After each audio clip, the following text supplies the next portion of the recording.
All right. With that, hello again. Looks like we're ready for some Super Mario Galaxy 2.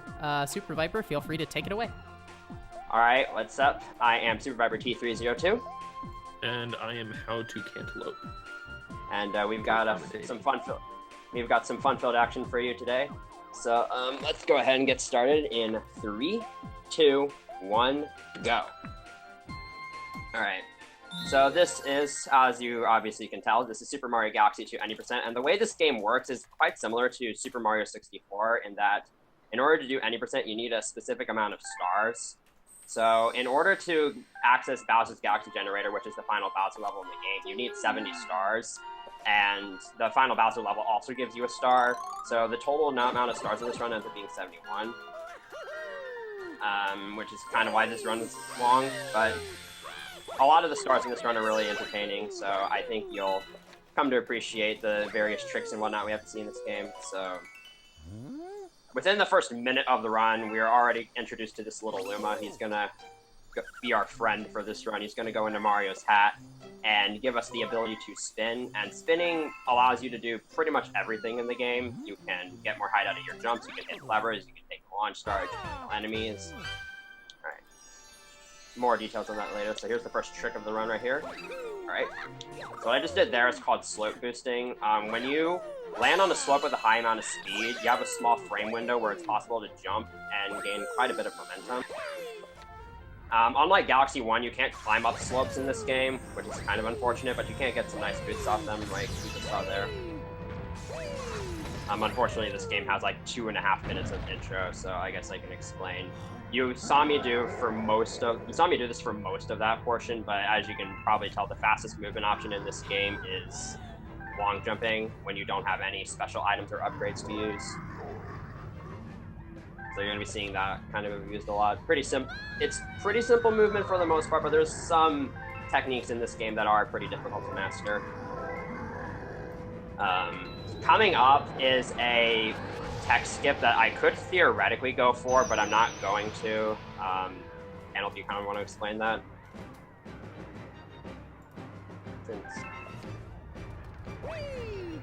Okay. Kind of not here at the moment, so whatever. So on this set of 4 text boxes right here, if you go slowly on these first 2 and then get this third one frame perfect, you can skip that 4th one and it saves like half a second, but it's frame perfect in 60 frames per second, so it's not really worth it. In my opinion, at least. And I think it's worth it. Sure. You only have to waste 6 frames to go for it, and it can save 40 frames. So, I mean, like, if you're thinking about, like, on average, like, if you get it 1 in 6 times, it's still worth it. So this is Sky Station 1. This is the first star of the run. We got some tech right off the bat. And right here, I'm going to stand still because it will cause this Luma cutscene to end like half a second earlier. And I can take the launch star. Okay, so this, what you're about to see here, you're going to be seeing me do that almost every time I land from a launch star. This camera kind of twitching like that. That is me going into first-person mode as soon as I land and then exiting out of it immediately, which cancels the landing animation and saves around a second each time you do it.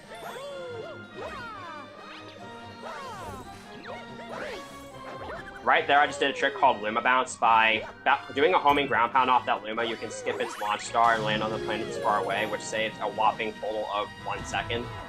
But it looks really cool and is honestly not too difficult. So it's always worth going for. But if you fail it, you lose the run. Yeah. But it's the first star of the run, so it's usually worth going for at a high level. As you obviously saw there, backwards momentum is superior to forwards momentum in this game, so stuff like this can be abused. And with that, we are on to our first boss of the run. This is Kiwi Piranha. So the way the game intends for you to kill this guy is to spin out his shell like 2 or 3 times, but this is a speed run, so instead I'm just going to ground pound the thing once, and that shatters the entire thing. And I saved up some Starbucks there in case I needed to stun him. And this second hit is a lot easier than the first hit. He doesn't try to run away nearly as fast on this hit.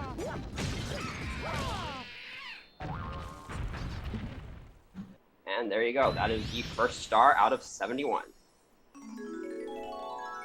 Very nice. While we're cutscening, I have $2 from Dragolina, who says, "Can I get a PogChamp for Gooby's crazy heckin' goob run?" That was a very good run. PogChamp. PogChamp indeed. And another $1 from Dragolina. $1 for the Smash in-game tag Borb W.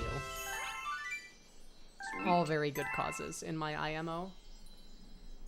Yeah, so I should probably point out, this game does have quite a bit of downtime. I'd say there's around 45 seconds to a minute on average in between stars of just kind of text boxes and cutscenes and whatnot. As you can see, this is probably the longest portion of text in the entire game. And to go through text quickly, you just hold A. It's really simple. And it can be pretty difficult to optimize. You have to kind of get rhythms down. And here he says that's right or yes. It doesn't matter which one you pick. I picked both of them just for the heck of it. And now he's going to use the power of this one star to somehow transform this cruddy-looking spaceship into a carbon copy of Mario's head. So this is Starship Mario. This is kind of the hub world of the game, if you will. There's a couple things you can do to explore on it. There's a bunch of NPCs you'll unlock later in the run, but no one's gonna. This is a speedrun, so the only thing we're ever gonna do here is go straight to the button. Also, I hold down there. If Mario is facing the camera after a star cutscene, typically you just want to backflip straight to the helm. Usually if Mario isn't facing the button, I'll just turn him around and backflip anyways. You could just walk to it, or if you're feeling gutsy, you can do a long jump and then a frame-perfect ground pound with the technique I'll explain later. So, going on this button takes us to this Super Mario Bros. 3-esque world map, which kind of speaks for itself. This is how we go from galaxy to galaxy and from world to world.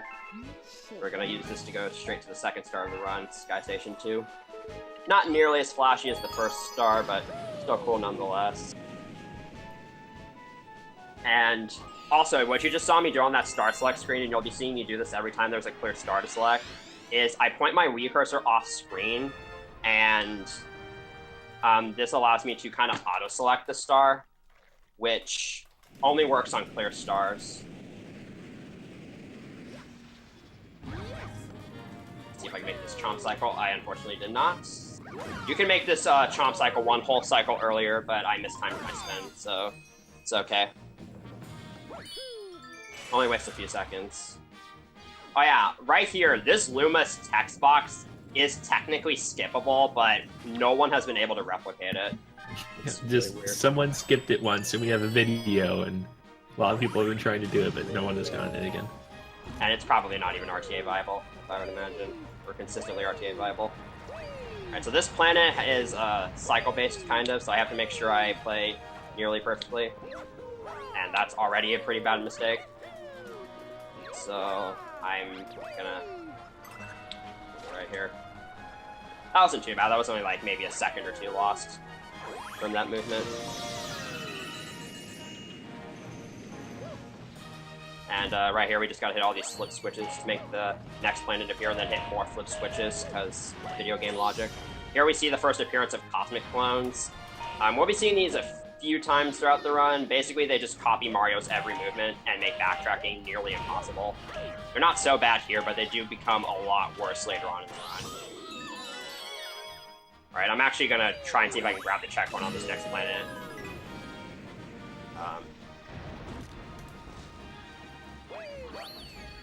Okay, that was a bit of a mistake, but whatever. Still better than if I had... Better safe than sorry. You know? Better than if you had died without getting the checkpoint. Yeah. I would have gone all the way back to the flip switch planet.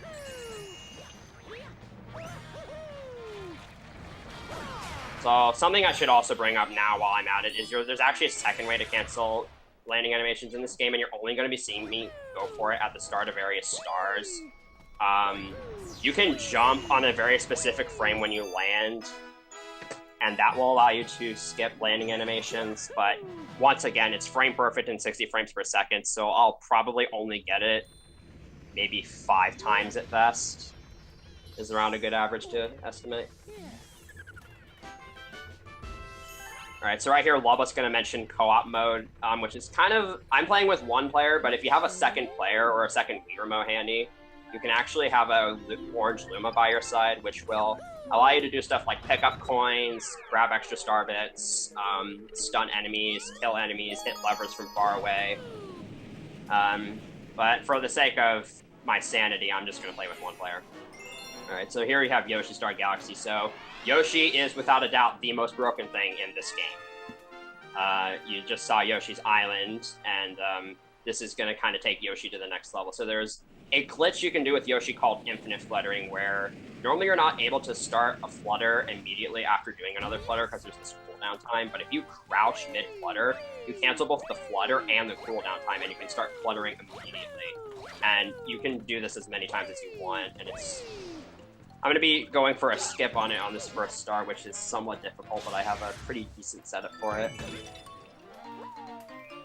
So here we go, here's Yoshi. So, I'm gonna... the problem with infinite fluttering is after about 10 seconds or so of fluttering, you lose pretty much all your speed, and you can only flutter really slowly. So with this flutter, he's going to need to jump off of Yoshi right before losing his speed.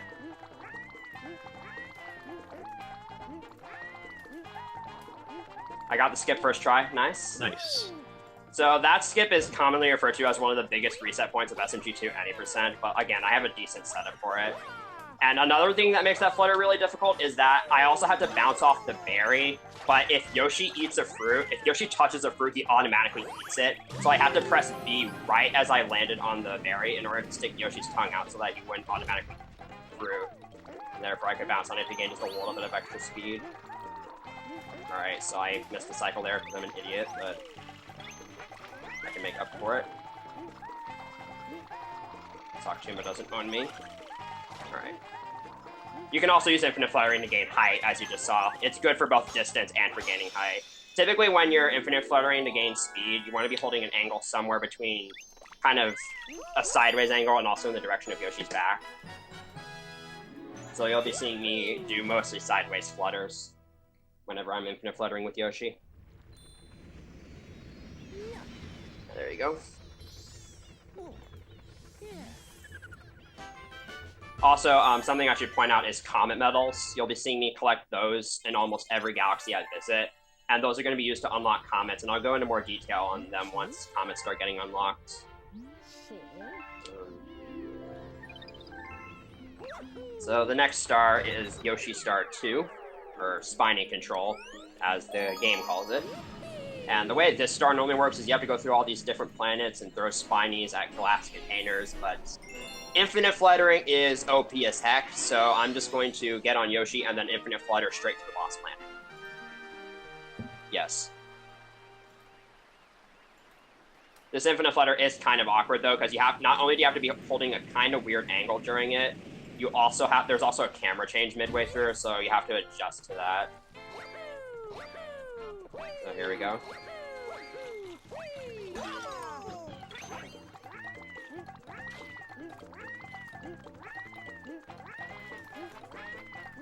There we go.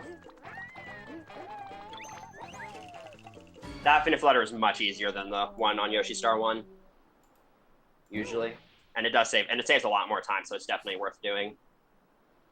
So for Giga Like He2, this is one of those pointer-based bosses, unfortunately, so I have to hope that my sense bar doesn't mess up on me. I have a bit of downtime, so I'm gonna try to show off a cool glitch here. If you uncrouch and spin with Yoshi on the same frame, you can get him into this sliding state, which is completely useless, but it looks cool, so I always like to do it there. So right here, I'm gonna try something that will allow me to get an early hit on the third phase of Giga Like He2. I'm gonna hit both of these Spinies once, get one in Yoshi's mouth, fire it at Giga Like He2. Ooh, I threw it a little far to the left there. What I was trying to do was get that first one to hit Giga Like He2, and then get the second one in Yoshi's mouth before the first one hit, which would allow me to shoot it right away here. So now I just have to wait for him to throw another Spiny and then fire it at him.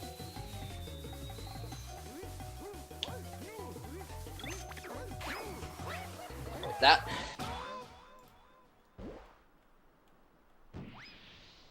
Alright, so that was an alright at beginning. That death on Sky Station 2 was a little had some to be desired, but the first 4 stars are typically the hardest to get past in runs, so I'm really happy I got past it decently.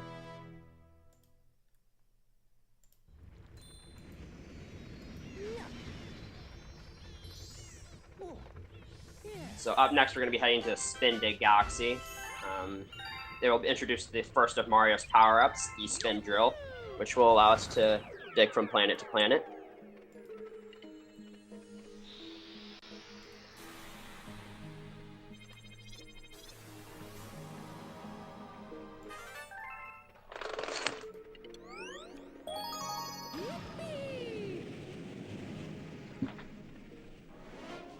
Another thing you might be noticing that I'm doing throughout this run a lot is I'm typically going to be avoiding coins and star bits, because text boxes appear at the end of each star if you happen to have them in your inventory, so I'm going to try to avoid them as much as I can. So anyways, the thing with the spin drill is that you're supposed to be using it to dig through planets a lot on this star, but the developers kind of forgot that Mario can jump in this game, so stuff like this is possible.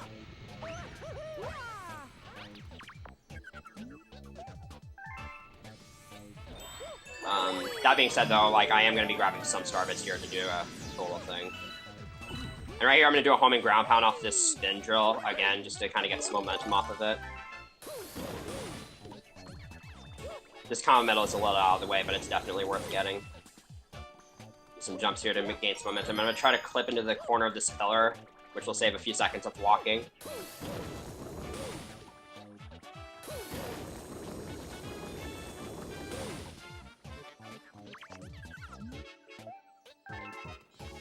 This planet's relatively straightforward. You just gotta do some more long jumps, and then at the end there's this Luma that for whatever reason is lagging behind.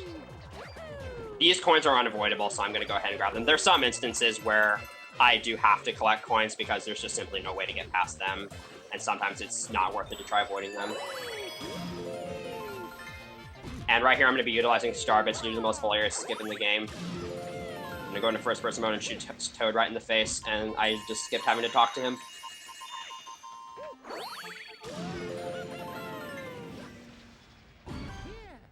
Here's Dig-a-Leg.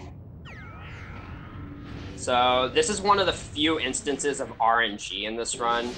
On the second and third phases, I'm going to be pressing myself up against Dig-a-Leg because once he starts jumping around, he can either move to the left or right, and I want him to jump on top of me. Okay, so he did not jump the right way, so I'm just going to have to let him jump around. If he jumps on top of me, he'll jump and then land on the other side of the battlefield and become immediately vulnerable again. So that can save a few seconds. I'm going to go for it again here. I also want to try to keep these yellow enemies alive so that he doesn't spawn anymore. Okay, I got bad RNG, unfortunately. But I'm going to try and show it off here anyways, where you can just have him. So that's optimally he would do that right away. And I wouldn't have had to wait for that. There we go.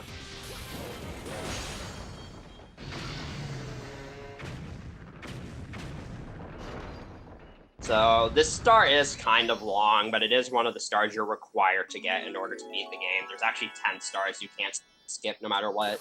That you don't have a choice, you have to collect them.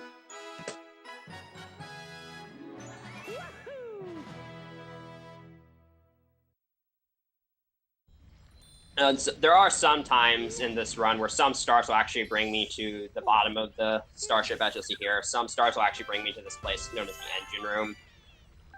And those are usually stars that involve power-ups, and we'll get to those when we get to those.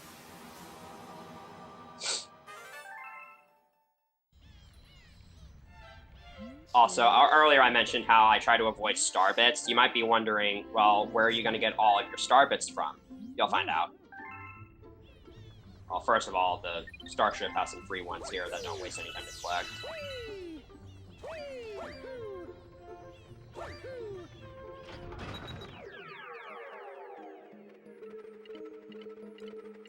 This is, okay, right side down 1, the first star I'm going to do here. I like to say this is the star Nintendo meant for you to break, because there's a lot of skips in this star that are just... It seems like Nintendo meant for you to skip some parts of this level, and you'll see why here in a second.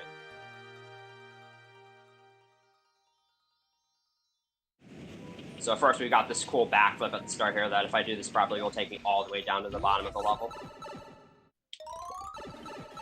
There we go. So you're intended to hit this gravity lever here to flip the direction of gravity, but there's this conveniently placed item block right here that allows me to just get all the way down here. Skip having to do all of that. Got another slip boost here, hopefully. Nice. Who needs elevators when there's a Goomba? And finally, you're supposed to hit another gravity switch here, but these elevators are conveniently placed right next to where I need to go. And there you go.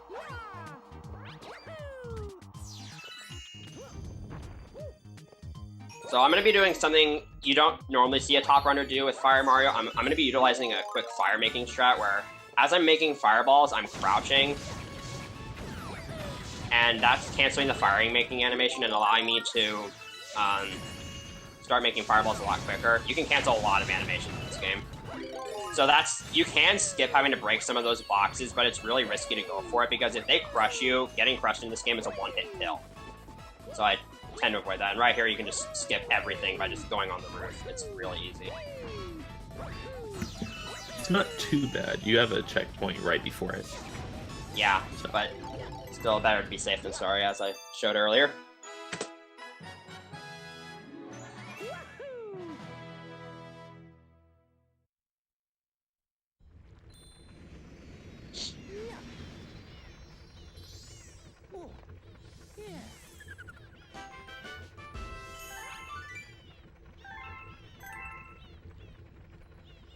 So I'm going to be doing the secret, or I'm sorry, hidden star of Right Side Down next. And this star, I'm going to be able to skip the level intro cutscenes because I've already seen them. If you see a cutscene more than once, you're able to skip it, which is a kind of nice thing Nintendo did for you. Wish they did it a bit better. Wish you could skip cutscenes, period. But whatever, we'll work with it. I'm going to go for a cool little momentum jump here. Alright, I didn't get it. If you jump and hold neutral as soon as you land from that flower, you can sometimes get a really high jump, and very rarely you can actually skip that wall jump with it. If you're able to do it well enough, but still. Okay, so here's the box minigame where I have 20 seconds to blow up all these boxes with fire. I will warn you, I am pretty bad at this.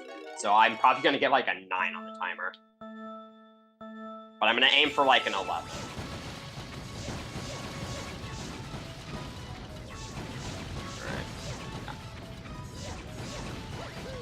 Barely a 9.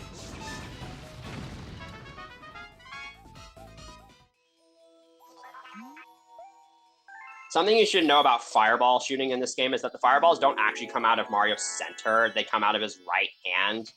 And so that's something you have to keep in mind when aiming. There's actually 2 box minigames in this game.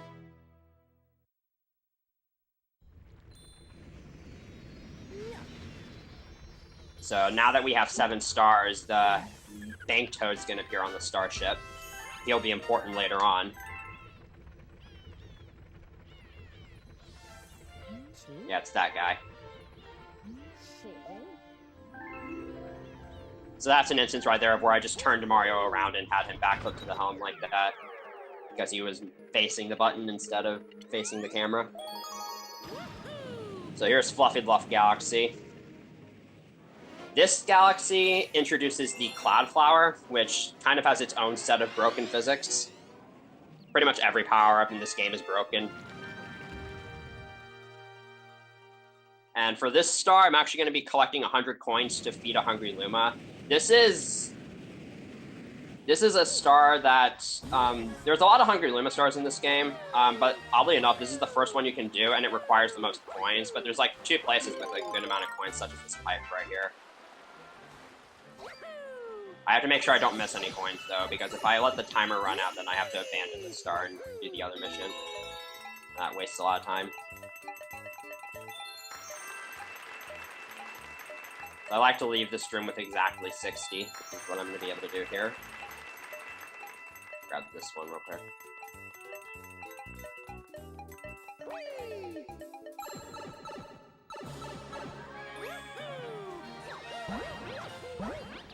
Get 40 more coins on top of this cloud here.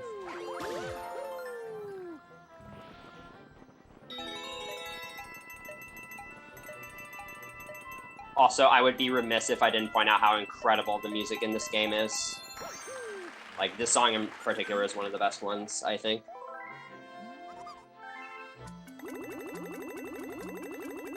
So, apparently feeding Aluma coins causes it to become happy and then transform into another planet. Don't ask me. Nintendo logic. And now that I'm here, I'm going to be able to climb up this tower pretty quickly with clouds. Something you'll be seeing me do almost every time I'm making a cloud is I'm crouching right as I make the cloud.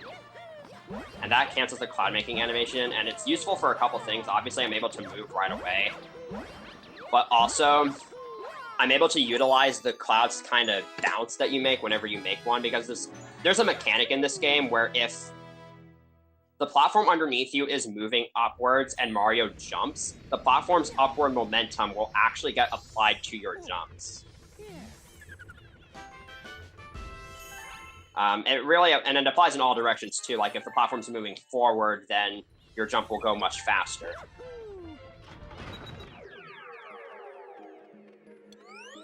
So, Fluffy Bluff 1, I'm going to be doing a pretty big skip here. That basically skips almost the entire level. You'll be seeing a lot of those types of skips in this run as well. So you're not even supposed to go up here on this star, but I'm going to do it anyways. Because, what kind of cool you can do is if you long jump off the corner of this cloud, and then do a couple of well-placed clouds and long jumps, you can actually make it all the way to the final planet of this galaxy. All the way over there. And here I'm going to be utilizing something called cloud boosting, where I make a cloud and then again use the platform's upwards momentum physics to get a huge boost in my long jumps. As you see there.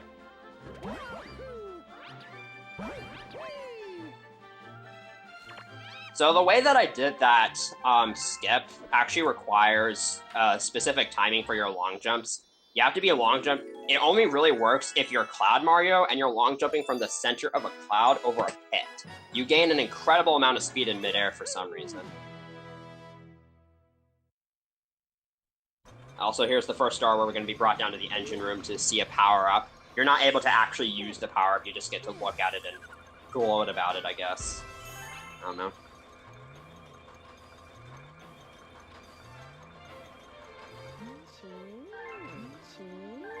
But of course we don't want to waste any time in here, we just want to get to the button.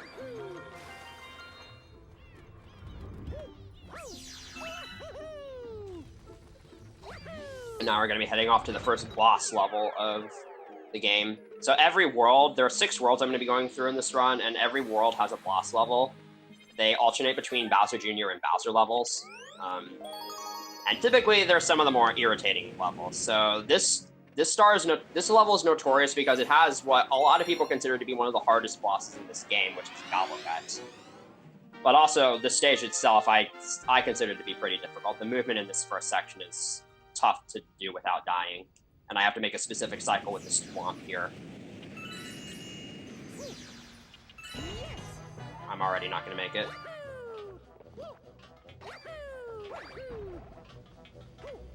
Yeah, it's okay. We get to see more upwards momentum physics. There we go. And this planet's gravity field is huge for some reason, so I'm just going to long jump straight into it. So the way Gobblegut is supposed to work is he's supposed to kind of dig his face into the planet, and then you have to take out each of the bellyache bulges from there. But it's possible to take all of them out while he's in midair, and with the strat I'm doing, absolutely nothing can go wrong if I want this boss to be done optimally. And a single mistake can cost you up to around 20 seconds. So hopefully this goes well. So I'm going to try to get the 5th, 6th, and 1st bulges here respectively.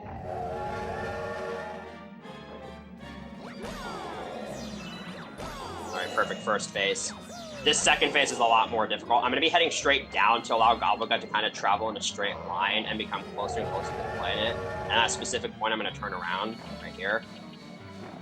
I'm trying to get all 3 of these in one go.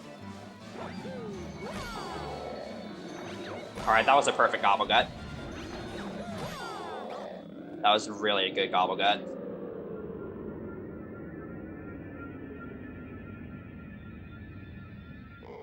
I know I just made that look easy, but it does take a really long time to get down and earn properly. But here's the fun part. I get to do that boss again later on in the run, so I have one more chance to show off how bad it is.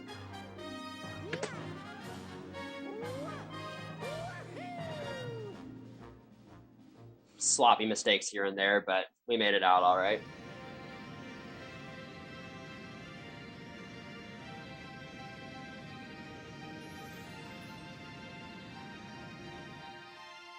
So yeah, in between every single world, we have these kind of Grand Star cutscenes. We have this great cutscene where the Starship Mario moves on to the next world. So if there's anything you want to say, now would be a good time to do it, Proto.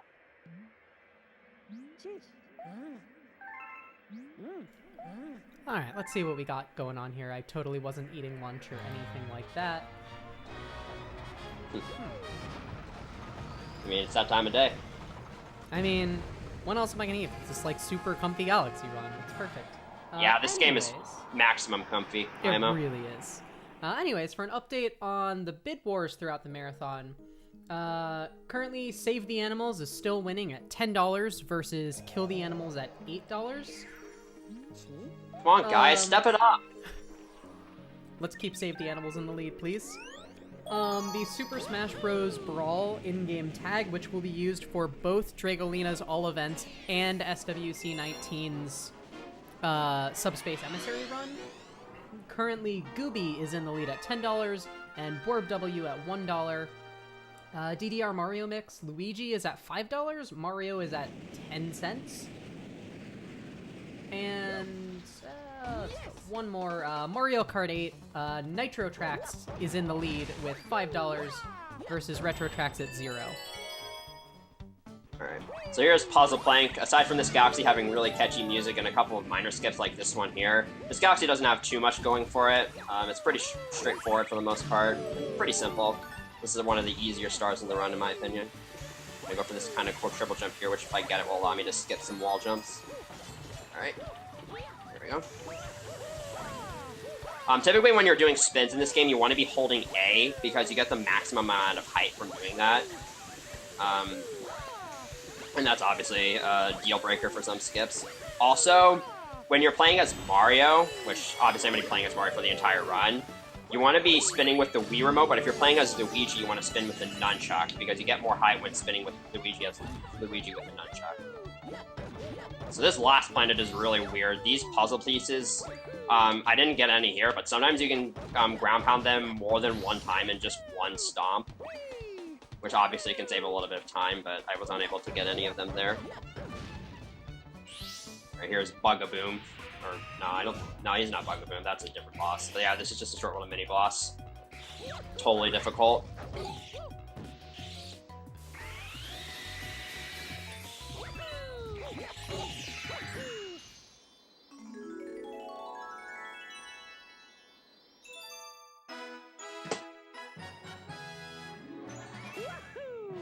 World 2, for the most part, is I think it's the shortest world segment. You only get 7 stars here, and you're done with it in like just a little over 20 minutes.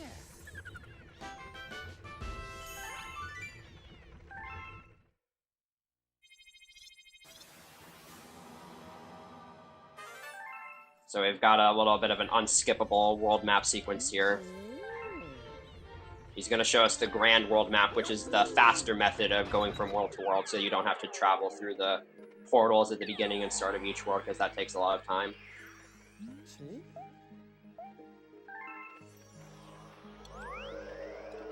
Now this star is easily one of my favorite Yoshi-related levels in the entire game.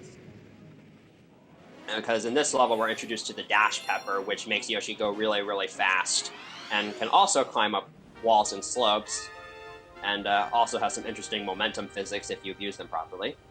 Also, I'm going to be collecting star bits during the star. This is the only star I do this on, usually, because Yoshi cannot spit. You can't spit out star bits while you're on Yoshi, so might as well use this as a time for farming, I guess. It's not really farming.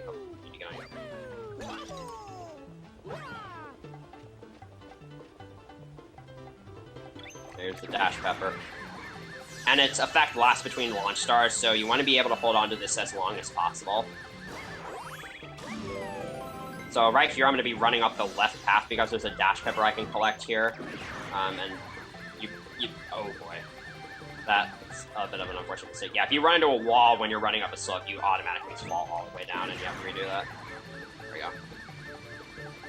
Insignificant time loss. So yeah, I go up the left path because that dash pepper's there, and so I can collect it. I'm also gonna wait a little bit before grabbing this dash pepper again, so I can have its effect last longer. And for whatever reason, if you jump at the edge of these ramps, you get a lot of height. It doesn't seem to save or lose time, so it's cool to do it. Alright, this infinite flutter is easily the easiest infinite flutter skip in the game. You don't actually have to crouch at all during this flutter. You can just let the flutter cooldown run down between each flutter, and you'll still make it, and you don't even have to dismount. Spin so that I don't have to run into the wall there. And right here. That is easily one of my favorite tricks in this game. So when you are on Dash Yoshi, as we said earlier, when you dismount off of Yoshi in this game, you maintain all of your momentum. So if you dismount while you're on Dash Yoshi and you're going up a slope, you not only get a lot of distance, but a lot of height. And you can use that to just go straight into that star. That's pretty neat.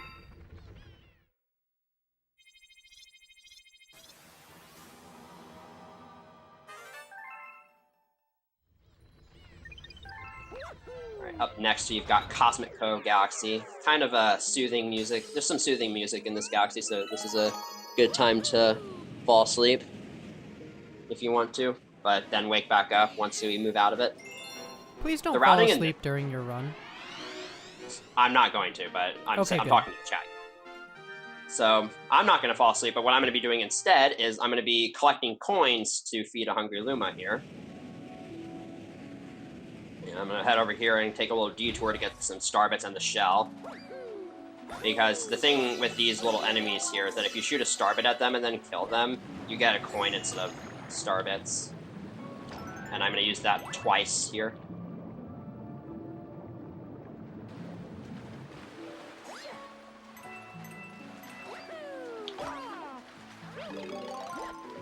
Also, this shell has a light, which allows me to kill enemies.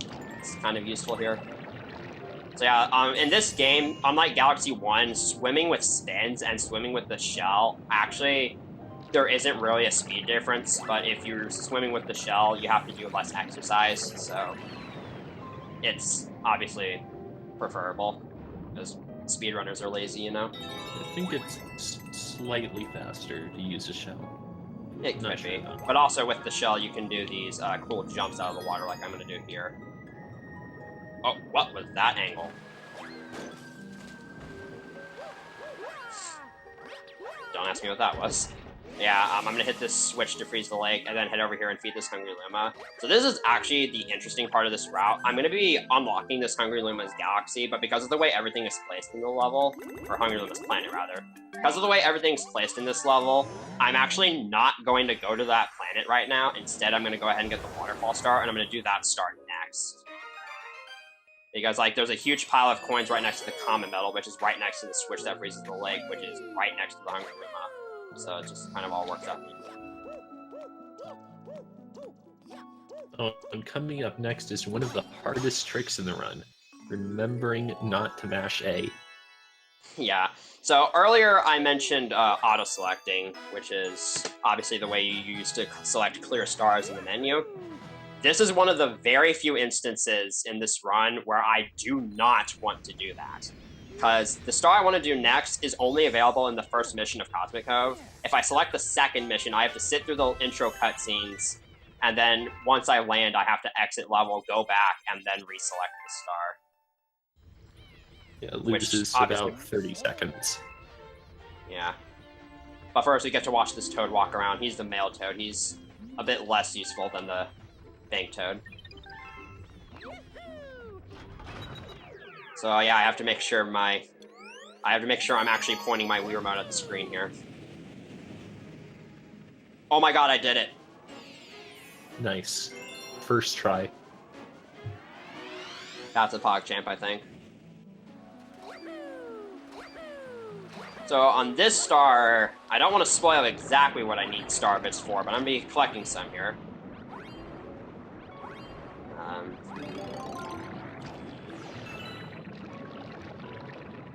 And we'll get there when we get there. A little bit short on them, but I think this is fine. I only missed 2.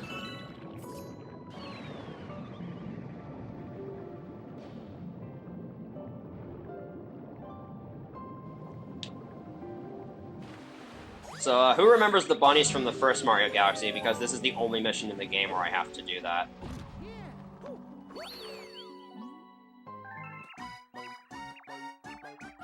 And I just made quick work of it.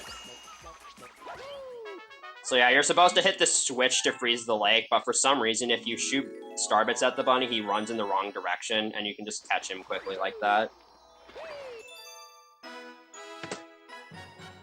That's actually one of 2 instances where it's preferred to use widescreen for this game, because that gives you a much clearer shot at the bunny. Yeah, I'm playing this game in a widescreen mode, which is why the aspect ratio is in 16:9. So I'm heading back here to do Boulder Bowl 1. I technically could have done the star earlier, but the thing is, I wanted this star to be done as my 15th star, because of events that take place on the starship that I'll explain after I get the star. But while we're in the star, there's a really big skip I'm going to do here to skip. I'm going to use a gravity exploit to skip a really long and irritating planet that's normally involves having to kill a bunch of enemies. It's really slow. You can do the skip both with and without Rock Mario, but with Rock Mario, it's a little bit more difficult, but I have to do it for this star because there's a comet medal I need to collect that can only be collected with Rock Mario. It's right over here. Over here and break this ramp. I'm gonna use momentum from this ramp to kind of get a nice boost forward with the long jumps. Alright, here we go.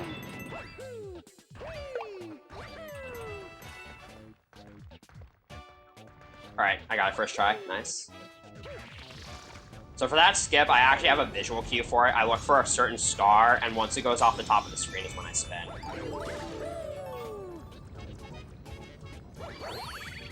So that was pretty good. Now I have one of the more awkward bosses in this game, Rolodillo. So the way you attack this boss is by rolling into its backside with Rock Mario. But once I get past this first hit, I'm gonna do a strat where I kind of try to roll behind it the entire time, because if I end up in this thing's line of sight, it's gonna do this rolling attack that loses a lot of time. And so I want to kind of do that, as you saw there. I'm going to try to do that for all 3 phases. I'm also doing a jump and a spin as I'm rolling here, because that... Oh boy, that was not what I wanted to do at all, but I think I can save. Oh yeah, he's going to do the rolling attack here, unfortunately. You can actually technically hit him during this phase, but it's really stupid and no one does it. So hopefully I don't screw up the jump spin this time. There we go. I do that mainly to get more distance, and I screwed up again. Nice.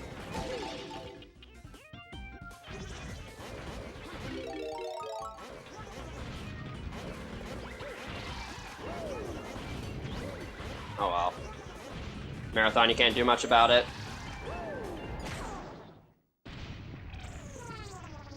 Yeah, the gravity on this planet is really, really awkward, and it can make doing a jump spin almost impossible sometimes. And also, you're chasing down Rolodillo while...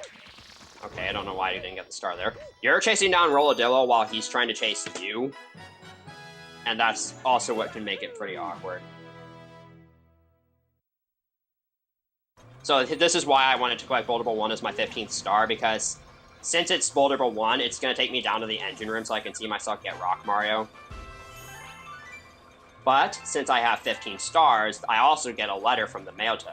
So by overlapping these 2 events, I'm able to go straight from the engine room to the Mail Toad, which saves a few seconds of walking and travel time. And that also conveniently places me right next to the Bank Toad.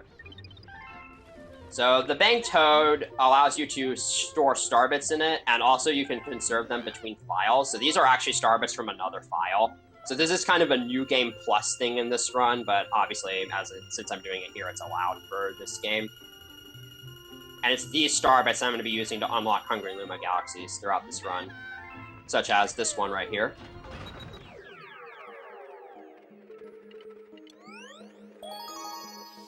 So unlocking Hungry Luma galaxies is a kind of long process because you have to sit through a couple of cutscenes, and it also takes a while to just beat them in the first place. But a lot of Hungry Luma galaxies have really, really fast stars. So usually they're worth unlocking, and that's again the reason why I'm collecting comet medals. Some of the comet medals are out of the way to collect, but a lot of comet stars in this game are really fast, and so you basically want to go out of your way whenever necessary. So that takes like, I don't know, 45 seconds to unlock, and this is a star that takes under 20 seconds. Definitely worth it. So this is the only bee galaxy that we'll be visiting, and I'm not even going to be using the bee mushroom here because there's a secret star literally located right at the beginning of the level.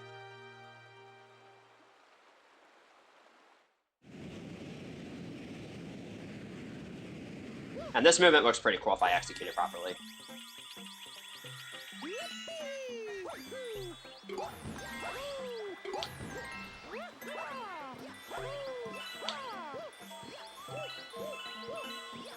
There we go.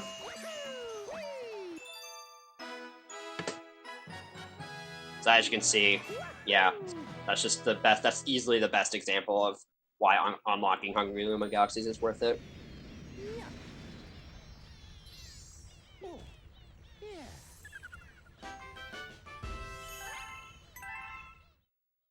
And here's another overlapping of events. At 16 stars, this sign next to this sign on the starship appears, which I will never be reading because I don't need to. And also this bee will appear. This is less significant, I'd say, but still a nice little overlap.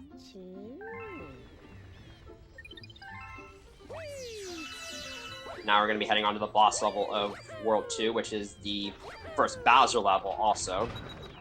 This is one of those levels where there aren't really any, like, huge, big skips, but there's just a ton of small skips that add up over the entire course of the level. And I'd say this is one of the more entertaining levels for me.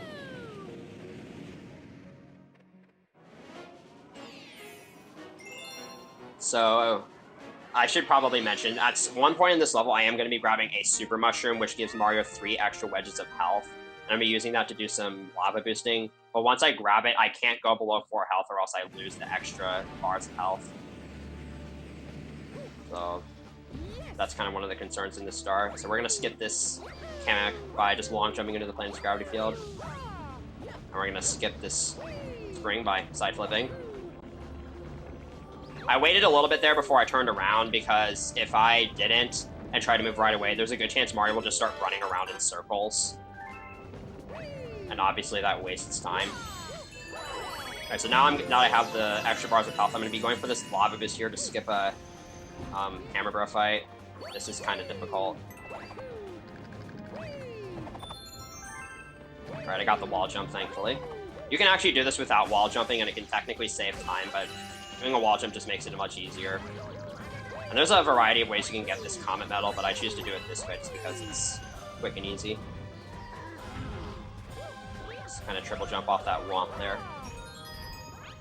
So coming up is a pretty big skip I'm going to do to skip a bunch of auto-scrollers. Candle, if you want to kind of explain it while I do it. Yeah, so when you bounce off of lava and then land again, you sort of get a bounce, and then the next time you land, you gain control of Mario. And states like that sort of get conserved when you bounce off lava, so he had to bounce off the first statue, and then when he hits the second statue, he gets control of Mario again. And that allows you to kind of just long jump across those statues. Alright, so these locks here, I should probably mention, first of all, I'm stuck at them for no good reason, and second of all, you can actually hit more than one of them with just one meteor, but it's extremely precise and happens once in a blue moon. But it can theoretically save a lot of time. There's also no real consistent setups for it. So here's the first Bowser fight of the run. All 3 Bowser fights in this game are pretty similar to each other. They just get slightly more difficult each time. So the way they work in this game, they're less interesting than they are in Galaxy 1. Basically, Bowser spawns a couple of meteors, slams his fist into the planet, and then while he's trying to yank it out, you have to ground pound the meteors into him a total of 4 times. So this is probably a good time if there are any donations.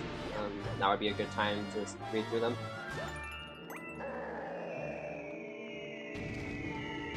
Or if there isn't anything, if there's just anything else you want to add, you can do that too. I don't think there's a ton to say right now. Just as a general reminder, if you're just tuning in for this Galaxy run, this is the Speedruns Rochester Summer Fundraiser. We, Speedruns Rochester, are a Rochester, New York local speedrunning organization. We meet every week during the academic year to speedrun together, and we put on events like this one you're watching right now. This event is helping us raise money to buy marathon equipment like fancy production audio stuff and our very own like dedicated marathon PC. So yeah, hopefully you'll stay tuned in all weekend long and help us raise money to buy really expensive stuff. Because everything is really expensive. Yes, money is important these days. So something I should probably point out about the second phase of these Bowser fights is I do want to pay attention to where this fire attack ends, because that's where he starts aiming his next punch. And obviously, if I am where Bowser's going to start punching, he'll punch right away. That was a really good lava layer. Missing a hit on this fight doesn't happen too often, but if you do miss a hit at all, it can waste around 20 seconds because he has to do another meteor cycle, and on the second phase, another flame cycle. So that will end World 2. Like I said, pretty short world. Just only a few stars. I will be coming back to some of the earlier worlds later on in the run to kind of clean up some stars that I didn't get earlier.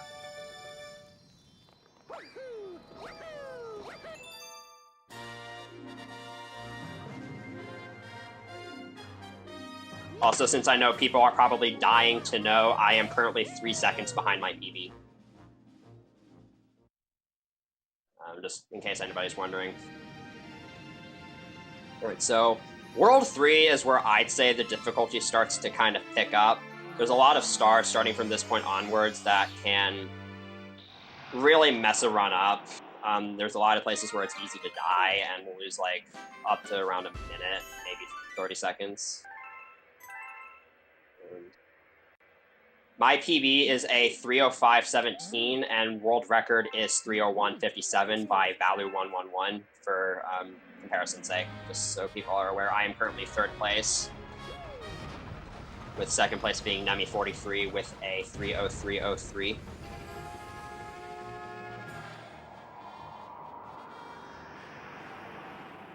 So this first star in World 3, Cloudy Court 1, mostly straightforward. We get to see a little bit more cloud boosting action. But something that's really important about Cloudy Court 1 in general is at the very end of the stage, there's these crushers. And they operate on cycles, as you would expect, and there's a comet medal located right in the middle of them. So what I'm going to try to do at the very end of the star is this precise setup that will allow me to grab the comet medal and make it past the crushers without having to wait for them to close and open again. If I fail that, it's death. And if I just miss it, it can waste around 10 seconds, I think. So hopefully I pull that off. But what you're also going to be seeing me utilize twice in this level is something coming up right here. I'm going to Cloud Boost into this Cloud Flower, which will replenish my Cloud Stock, and that essentially gives me 4 clouds to use to cross over a single gap. Okay, this is a really bad angle. I'm going to try to ledge grab on this drum here so that I can get up a bit quicker, and then I'm going to use these clouds to skip this launch star.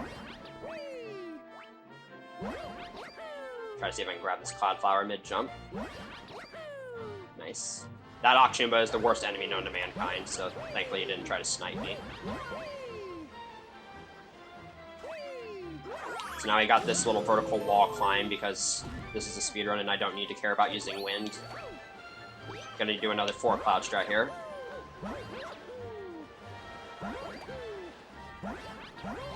And the crushers are coming up here. This is a setup I made myself. And it's pretty consistent, I'd say.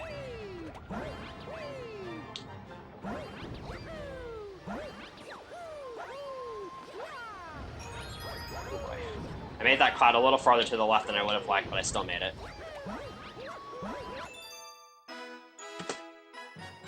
So that's a kind of a one cycle there, if you are able to call it that. Alright, up next is Freezy Flake. We're going to be doing the Chimp Challenge Star, and this is where I get to have a little bit of fun with you guys, the chat. So, this is a points minigame, where I basically have to skate around and hit a bunch of enemies to get points. And the minigame timer duration is fixed, so there's no way for me to make it last any less time than 40 seconds. And I like to aim for as high of a score as possible because it doesn't lose time. So if anybody in chat would like to guess what score I'm going to get on this minigame, here are some little ground rules. First of all, it's guess anywhere from 500 to 900 points, and only guess in multiples of 10. So like 550, 600, 720. Proto, Cantaloupe, either of you got any guesses you want to make? Let's go with... I'll give you 700 flat. Alright. I'm gonna guess 780. Alright, I'm gonna go with my usual 690. Wait, you can't make a guess. It's cheating. I know. And of course, though, you don't have to guess 500. You could guess that I lose the minigame. If you do that, you're just... So...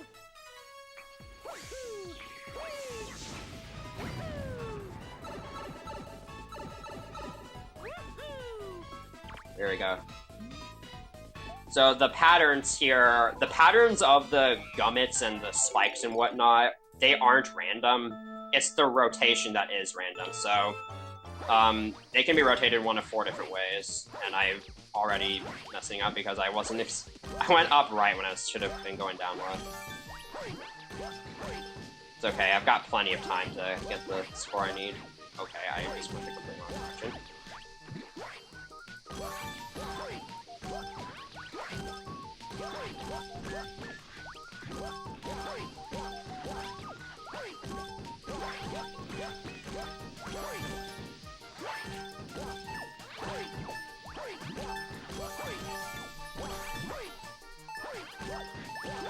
Alright. I think between the two of you, I think Proto was closest. You were only 20 off. Nice.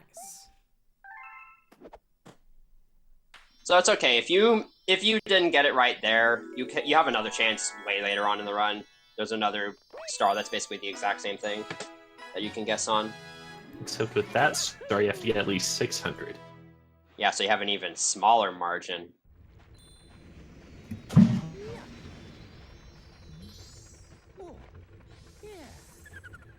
So we're gonna get one more star in Freezy Flake. And Freezy Flake 1 is gonna be a star where I'm on a timer. So as you've probably figured out by now, the Fire Flower, once you grab it, you can only have it for a certain period of time. I think it's around like 25 seconds, somewhere around that. And there's gonna be a tight cycle I have to make on this star where I'm gonna try to grab a Fire Flower and then make it all the way to a section in the next planet using that Fire Flower. And I'll explain that in better detail once I get there. So there's a Comet Medal after this section. I'm gonna try to make it to the Comet Medal all the way to the next section using just this Fire Flower. If I missed this, I was around 25 seconds, so hopefully I don't miss it. But it's not too hard to make the cycle. You have a couple seconds. And there's also a couple of things I can do in the slide to make it a little bit easier. So I'm gonna make it. Yeah, there we go. So basically, if I hadn't made that, I would have had to grab this Fire Flower. I would have had to blow up that block with the Comet Medal, and then I would have had to wait for another one to spawn, and then grab that, and then continue on my merry way. Alright, nice, I got that early hit. So I don't know if that actually saves time, but you can shoot a fireball right before you land in the lava and get an early hit on the Bowser statue. Looks kind of cool. You know, you actually can still make it with one Fire Flower going back for the Comet Medal and stuff, but it's just way too difficult. Hard. It's way too difficult. It's even harder than doing what I just did there. Yeah, it's harder than make it to the Comet Medal in time. First place. So here's Luigi. So from this point forward, Luigi's going to start appearing at the start of various stars, and if you talk to him, you can actually switch to him.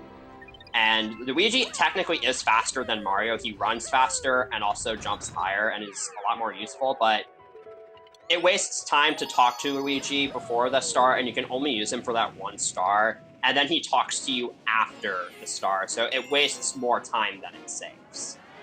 And and in this game, you can switch between Mario and Luigi freely, but only once you complete Bowser's Galaxy Generator, which is kind of the goal of this run in the first place.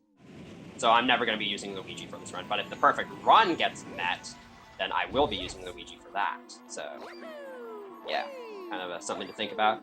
So here's Haunting Hall's Galaxy. This is the spoopy level.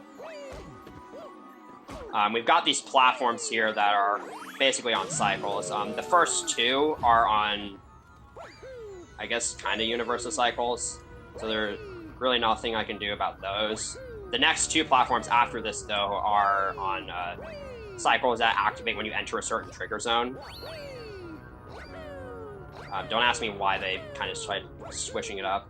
And of course, since Mario can long jump in this game, you don't have to ride these platforms all the way, as you're about to see here. And then the Comet Metal platform is probably the more interesting one. I think I remember it being that its timing depends on when you enter the launch star. Is that right? Yeah, this is the Comet Metal platform right here. We'll go in the pipe, and we're going to get Yoshi, so guess what we're going to do? I guess Infinite Fluttering, you are correct.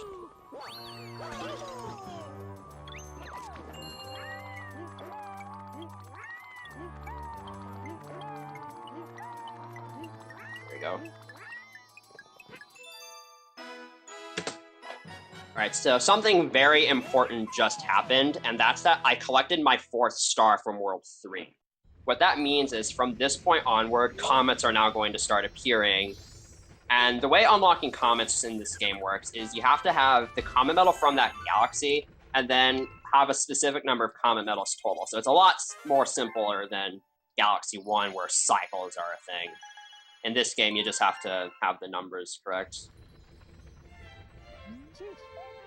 And for the sake of this run, I'm actually going to be collecting 32 comet medals total.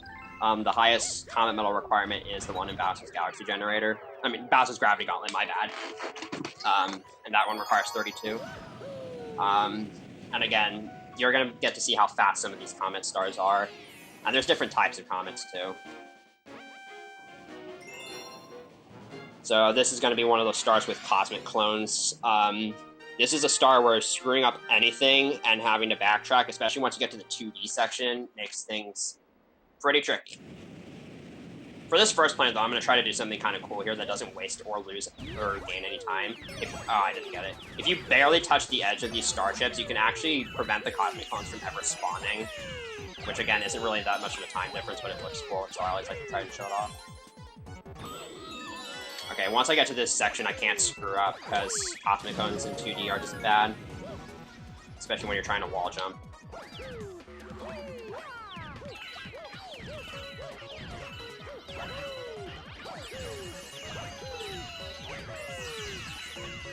We're good now.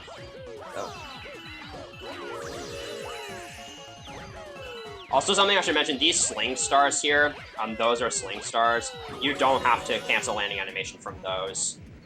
But it's only from launch stars that you have to.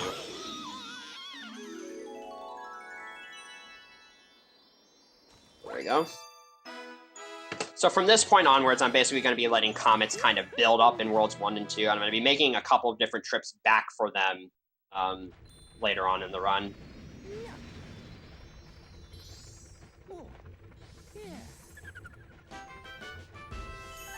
So here we go. So for instance, Yoshi Star's comet requires you to have 2 comet medals, and I got the comet medal for that galaxy, so it works out in the end.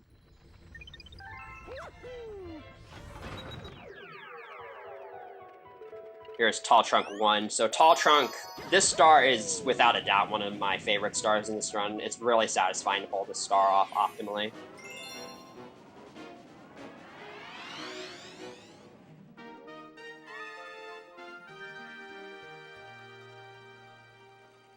So for this first planet, you're supposed to use Yoshi and the Blimp Fruit to climb up this planet, but moving upwards with Yoshi is really slow, and since Mario is such a skilled acrobat, we can actually just climb up the tree without him, using his various jumps and whatnot.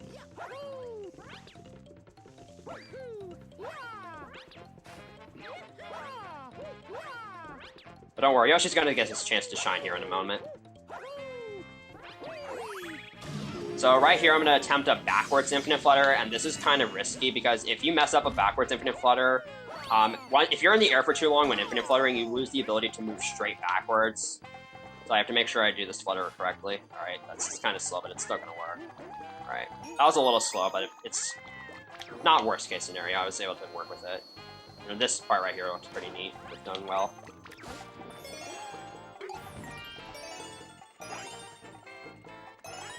Right here, I'm going to ditch Yoshi, not only to make getting to this launch star quicker, but also I can do this ground pound at the start of the next planet to travel down quicker. Because when you ground pound, as you're about to see, you travel downwards really fast. And that will allow you to... And he'll already be in his egg once you get here, so it works out in the end. Unfortunately here, you can't skip the Blimp Fruit. It's not faster to infinite flutter straight up, so you just gotta work with it. Something I should point out is right here, I'm going to be getting out of Blimp Fruit mode using the nunchuck to shake, so that I can keep my Wii Remote cursor pointed at the next Blimp Fruit and grab onto it. And I don't like Yoshi, so I'm going to ditch him for the star. Like that. Also, I should point out something you saw me do at the start of this planet. It's called a frame-perfect ground pound. So I think it's if you spin and ground pound at the exact same frame. Correct me if I'm wrong. But you're able to ground pound. You're able to cancel the spin and do a ground pound, and it's the only way you can ground pound out of a long jump. And if you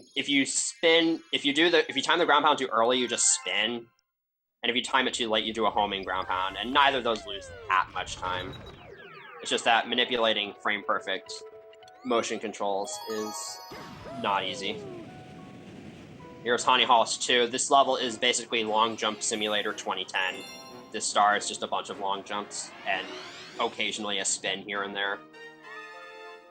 So something I should probably point out about long jumps is that they're actually tougher to optimize than you might think. In order to optimize a long jump, you want to kind of have the least amount of time spent on the ground in between long jumps. So like most of these long jumps are pretty decent because then Mario maintains his momentum better. Also, when you're starting a long jump, you want to kind of press Z and A at around the same time and have Mario crouch for as little as possible. So that was kind of a bad long jump because if you were to not chain long jumps and instead go back to running after the long jump, then Mario will kind of stop for a little bit.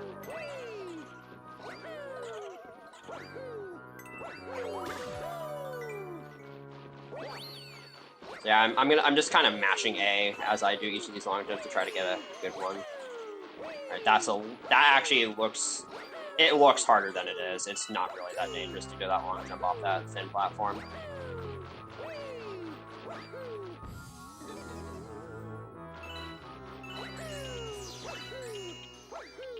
There we go.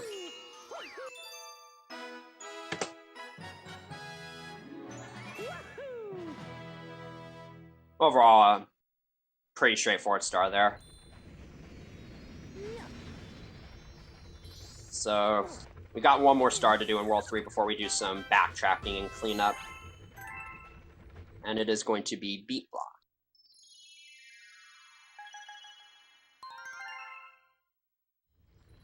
So, Beat Block's Hungry Luma is a bit of an interesting case. It's the only Hungry Luma in the game where it's the only Hungry Luma in the game where this last star bit will always shoot out late. So it's gonna be kind of delayed here.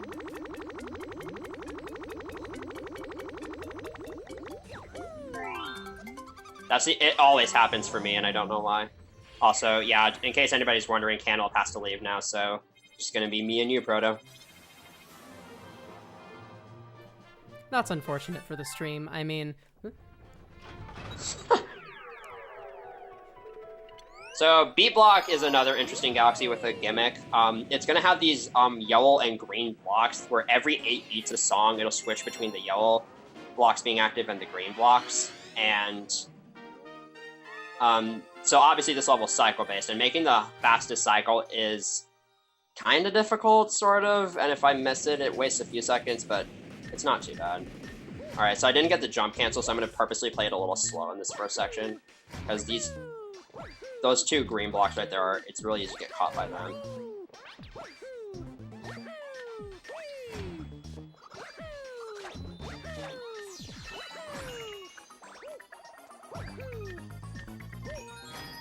Alright, looks like I'm gonna be good for the cycle. Oh boy. Alright, I'm gonna have to wait a little bit here. Unless I want to play it dangerously. Okay. I don't know what happened there. I don't know why I ground pounded. That's alright, I got the checkpoint, so it's not a huge time loss. Video games are hard. It happens. Yeah, also my nunchuck is not exactly in the best condition. So sometimes it does stuff like that. There we go.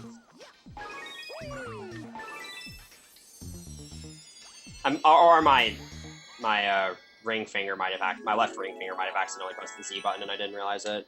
Happens a lot.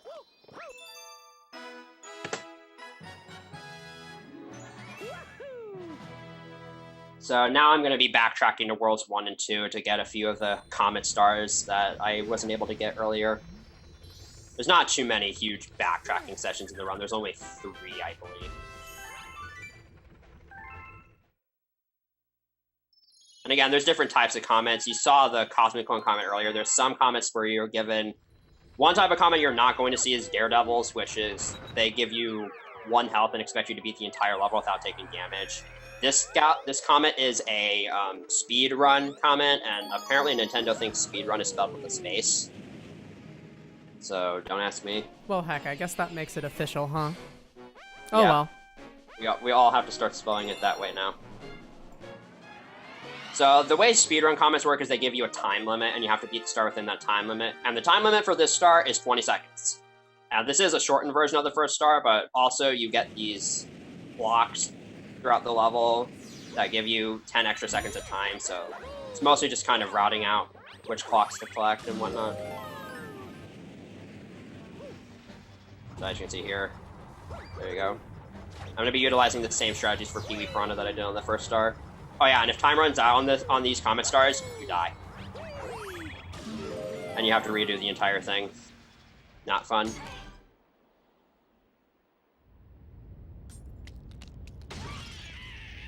So again, I'm just gonna try to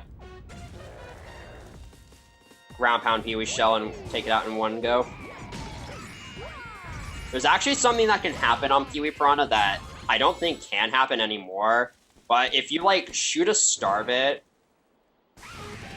at Pee-wee right before a cutscene, then the cutscene just never starts. And so it's possible to kind of soft lock the game by doing that. If that happens on the Comet Star, you would just, like, wait for the timer to run out. But if that were to have happened on the first star of the run, I would have actually had to reset the run, because you haven't saved at that point, and you can't pause and leave the level. So if you have, the only thing you can do is reset the game, and that takes you back to the beginning. So thankfully that didn't happen. It's extremely rare, though. It happens. It doesn't... I can't name the last time it's happened to me.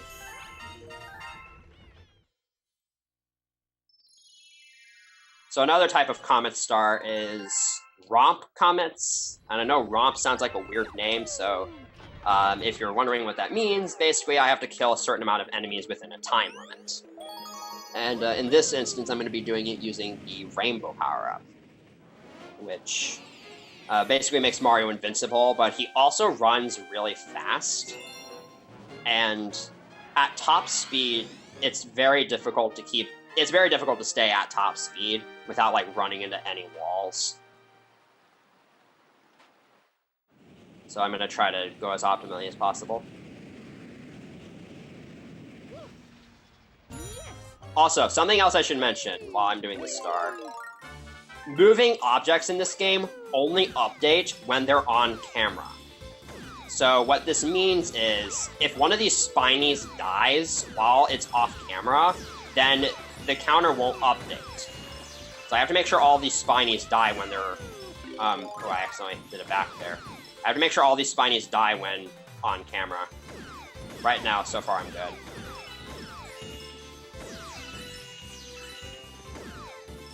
Alright, so actually, I'm not good, so I'm going to have to turn the camera around and see if I can get the Spiny I'm missing to die off the screen. There we go.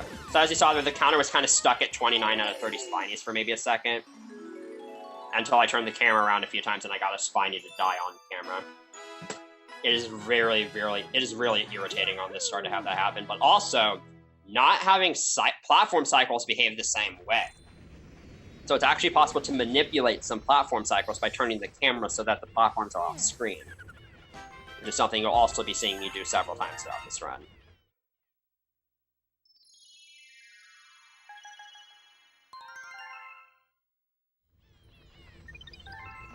So next up is going to be Flip Swap. This is another Hungry Luma Galaxy. So the gimmick with this Hungry Luma Galaxy is that there's red and blue platforms, and it changes between the red ones being active and the blue ones being active every time you spin. So what this means is, it's obviously I gotta make sure I have the right ones active at the right times, but also, when you spin to have a platform flip, it kind of moves upward a little bit. And as I said earlier, if a platform moving under you is moving upwards and you jump on it, you can get a pretty big jump. And what I'm going to try to be doing 4 times in this level is I'm going to spin in such a way that I'll land on a platform as it's moving upwards and try to long jump, which will give me a huge long jump. It looks really cool and will allow me to clear a huge distance.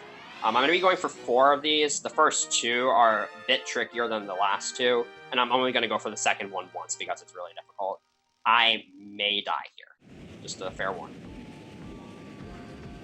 Alright, here we go. Alright, I mistimed my spin there. There we go.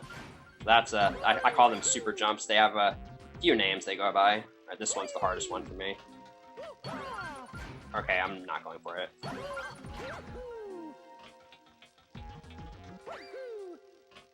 It's kind of good that I've decided not to go for it because I can grab that checkpoint, just in case.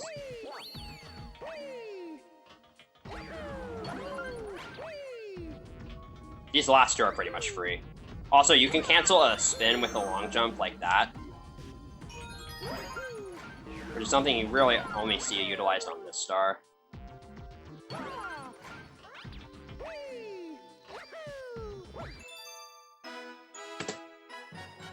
That could have gone better, but at least I didn't die. It's obviously not a good thing to have happen when you're trying to go fast.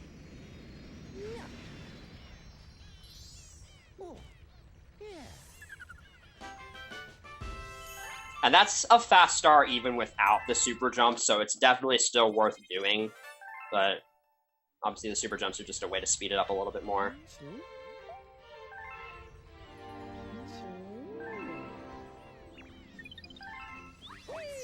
So I'm going to take a quick detour to World 2 here, because I'm going to be collecting Puzzle Plank's Comet next. So this is the only comet from World 2 I'm going to be getting, so you might be wondering why I'm bothering to get it now at all, when I could just get it later. But the thing is, Puzzle Plank's Comet actually unlocks every purple coin comet in the game. And there's going to be a lot of comets in World 4 that are purple coin comets, so I'm going to want to get this star out of the way as soon as possible. But what's funny is that to collect this star, you actually need to collect Cloudy Quartz Comet because that unlocks every Shadow Mario comet. Kind of neat how that works out, I guess. Also, this star is very difficult to do optimally. Grabbing each of these 4 coins in one swoop without having to backtrack for any is really difficult, so I'm going to try to focus here. Okay. Off to an interesting start.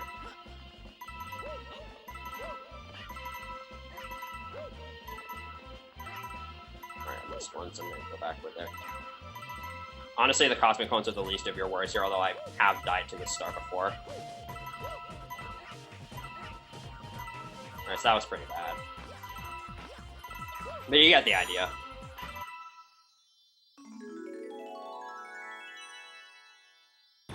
Okay.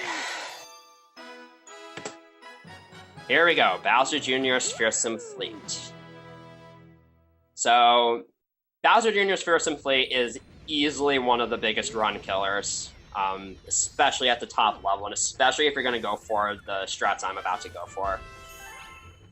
So, the thing with Bowser Jr.'s Fearsome Fleet is that the level is basically all one height, and you get Yoshi right at the start, so if you put 2 and 2 together, you'll know that the entire stage is basically Infinite Flutter Central.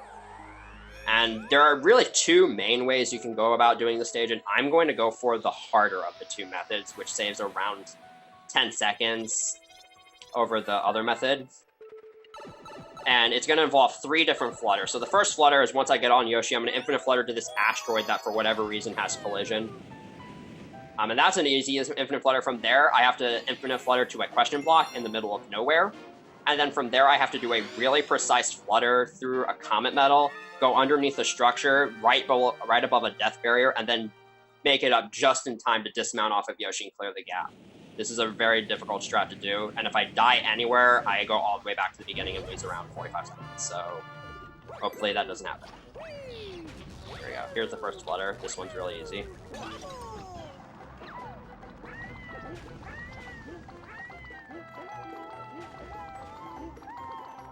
This flutter can be a little tricky here, because sometimes you'll overshoot this question block, and if you happen to be on this question block without Yoshi, you're just dead.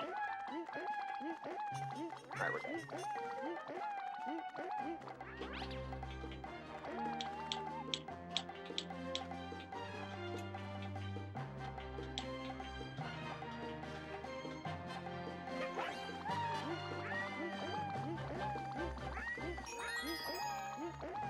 Alright, I made it first try. Nice.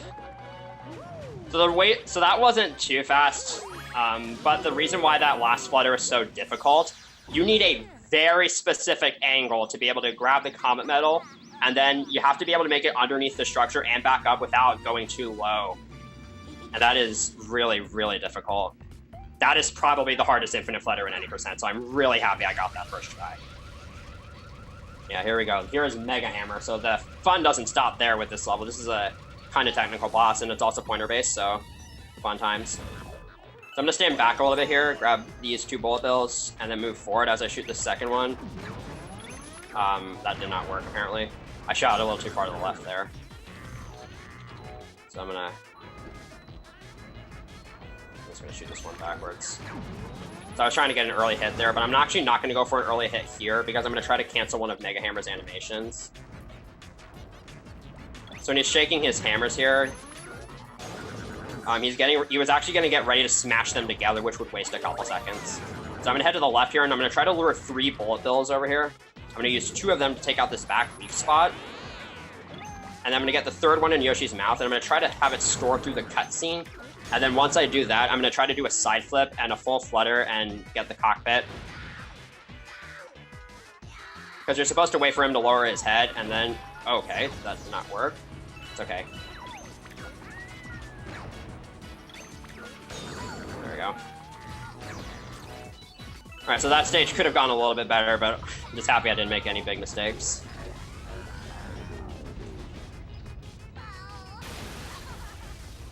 Thankfully, I didn't mess up too badly on the Mega Hammer boss fight. It's really easy to lose a humongous amount of time, especially if your sensor bar decides to mess up on you. And with that, we are finished with World 3.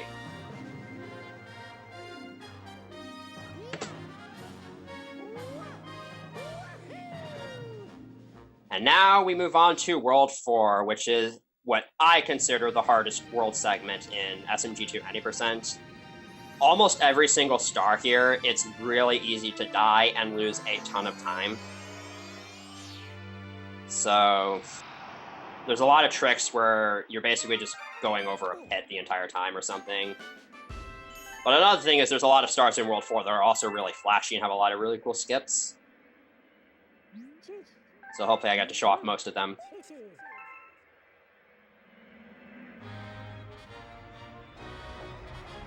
Now I just got this cutscene again. We only have to see it one more time after this, thankfully. Because there isn't one after World 6. Thank God. So this first galaxy I'm going to go to is another Hungry Luma galaxy. I'm going to be collecting both stars from it. It is Sweet Mystery Galaxy. So if you love candy, if you have a bit of a sweet tooth, you might want to go ahead and see if you can get some candy from like your drawers or something. But if you remember the last level and how it was basically Infinite Flutter Central, this level is more or less the same. As soon as I get on Yoshi, I am going to start Infinite Fluttering for basically the entire level. It's not as difficult in this level, thankfully. There's still a couple things I should point out about Infinite Flutters in general is that, first of all, the inputs to do Infinite Fluttering are hold A, release A, tap Z, release Z, and then press A again. Z and A, if you hold them together, that's the inputs for dismounting off of Yoshi. So don't press them at the same time, or else you will dismount off of Yoshi. Obviously, there's also the 10-second limit, which so far I haven't had to worry about. But also, if you hold forward at all when Infinite Fluttering, you will also lose a good amount of your speed, and you will also lose the ability to go backwards. So you got to be really careful with the angles you're holding when Infinite Fluttering. I have not gotten a jump cancel yet this run. Also, I'm shaking right before I do most Infinite Flutters because that just gives me a bit more momentum.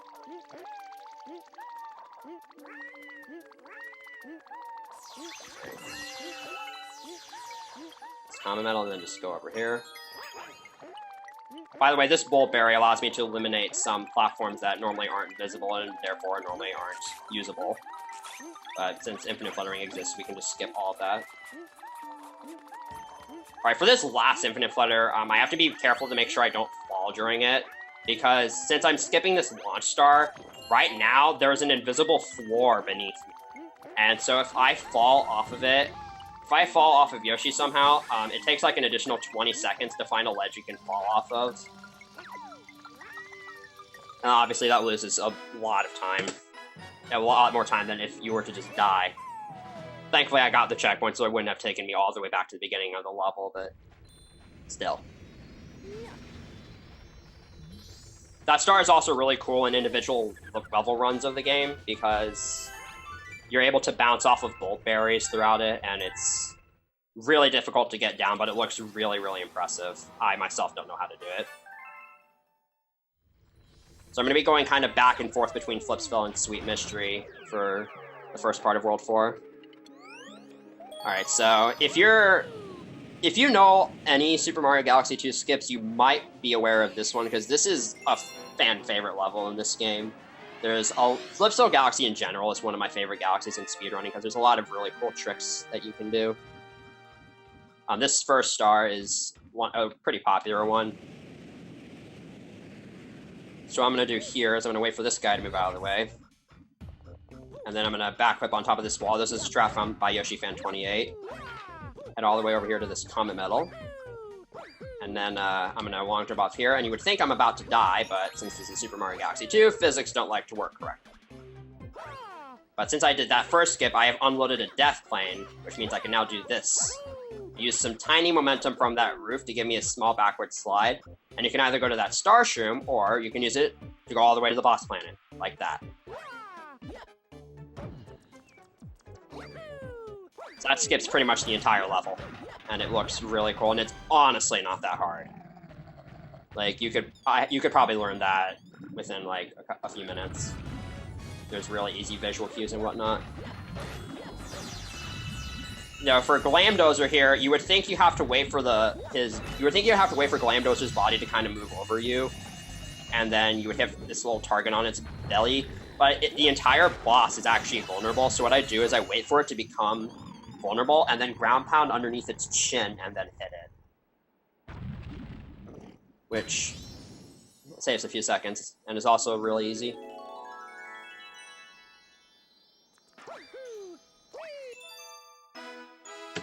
So yeah, that Flipsville 1 went really well. It's not that hard of a star, but it can cost a lot of time if you fail that final skip.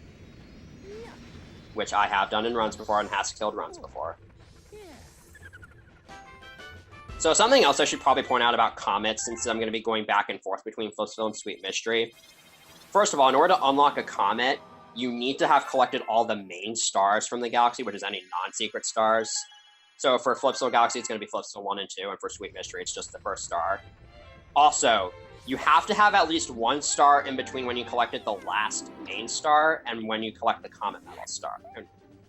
So for instance, the 2 Flipsville stars are going to be the buffer stars for Sweet Mystery's Comet, and Sweet Mystery's Comet is going to be the buffer star for Flipsville's Comet.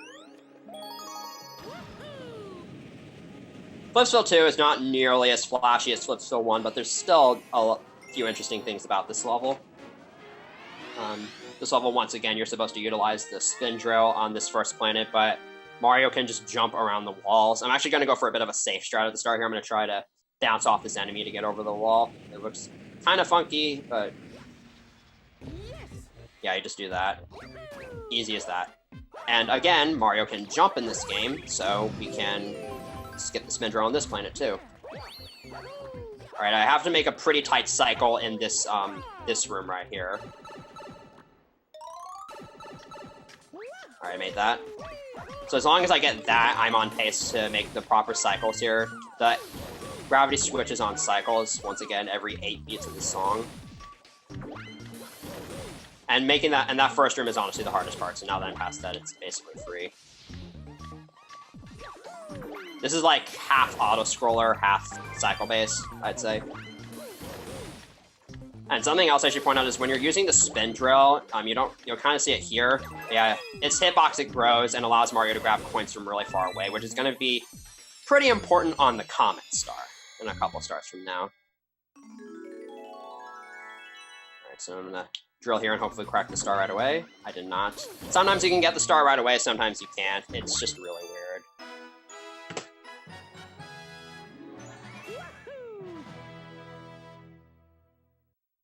So now I'm going to be moving on to Sweet Mystery's Comets. So this is another purple coin comet, and I'm going to go ahead and say this now. When you're walking on Yoshi, Yoshi walks really, really fast. Faster than both Mario and Luigi, actually.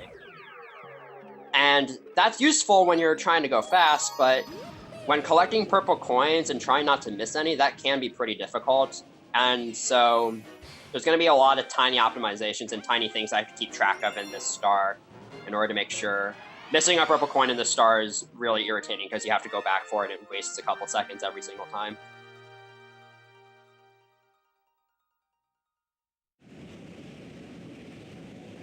Okay, there's a jump cancel. That's the first jump cancel I think I've gotten this entire round, so yeah. No infinite fluttering in this star unless I happen to fall, which shouldn't happen. Also, every time I jump, because Yoshi is actually slower in midair when jumping, unless he's infinite fluttering, I'm actually going to be doing kind of like a short flutter to cancel the jump. Okay, this is not a good situation. There we go. So yeah, I basically just do a short little flutter. I double tap A. So this is already pretty bad because I've missed like 2 purple coins. And Yoshi can just kind of walk in thin air like that. I think Mario can do that too.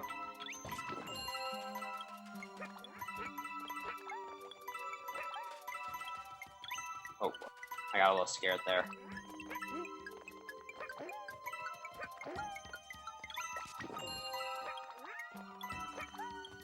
Not too great, but better than average, I'd say. Even with the several missed purple coins, I was able to back it up nicely. An optimal time for the star, a time that I at least aim for, is around under 1 minute 10 seconds in game time. I haven't pointed this out yet, but if you've noticed, after every star in the lower right-hand corner, there's this timer that appears, and that's that's your in-game time for that star. So for instance, in in-game time, I completed that star in 1 minute and 8 seconds. And that's a really useful thing to keep track of if you're grinding IL times or if you're practicing for consistency.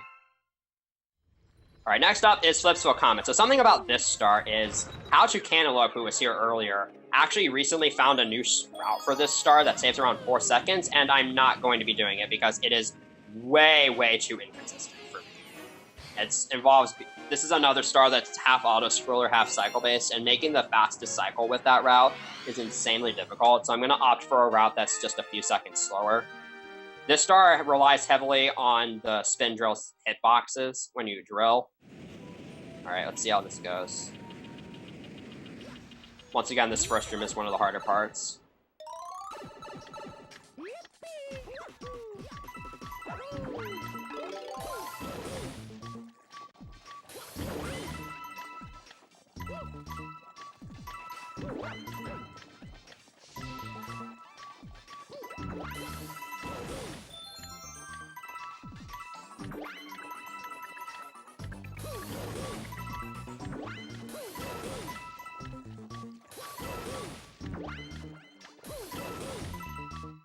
Purple points with this one drill. So I'm actually going to do a safe shot here. You can do a side flip and grab all these purple coins with the drill, but it doesn't waste any time to do this because of the way cycles work here.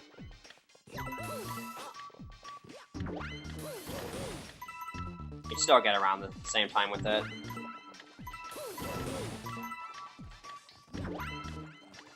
There we go. That went really well. So yeah, the other route is around 4 seconds faster than what I just did, but if you mess up anything in the route, you can lose an upwards of like 20 seconds because of the cycles being off. So I just opted to take the 4-second time loss with a route that is way easier to do consistently. And now we're done with Sweet Mystery and Flip Spell. Both galaxies are complete. And now we get to move on to bigger and better things, and when I say that, I mean it literally, because Supermassive is, as you would expect from the name, a galaxy all about big things.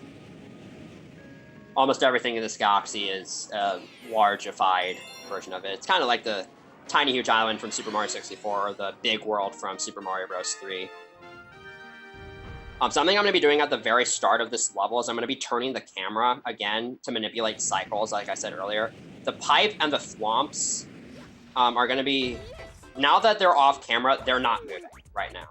So by turning the camera that many times, I'm able to manipulate them in such a way that they're on now more favorable cycles for me. So like right here, I'm going to utilize this pipe to get some upwards momentum and do a skip.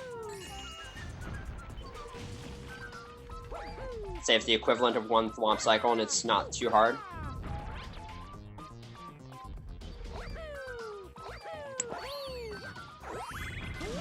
Right here, once I grab the spin drill, I'm just going to be able to drill, and then I don't even have to move in between drills because the Koopas are lined up that way.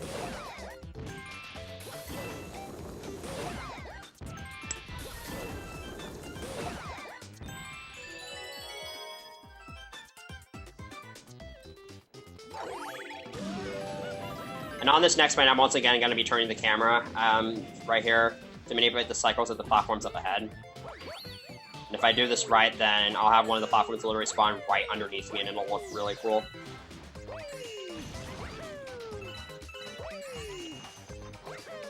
Like that. So the funny thing about Supermassive is that in the any % route, we actually used to get 2 stars from this galaxy, the star and the secret star. But due to a skip that was found on another star, we actually routed out the secret star in this level. So thankfully, I only have to do that pipe jump once, because it is a little finicky. Proto, do you mind if I ask for an update on the perfect run, just so I'm aware?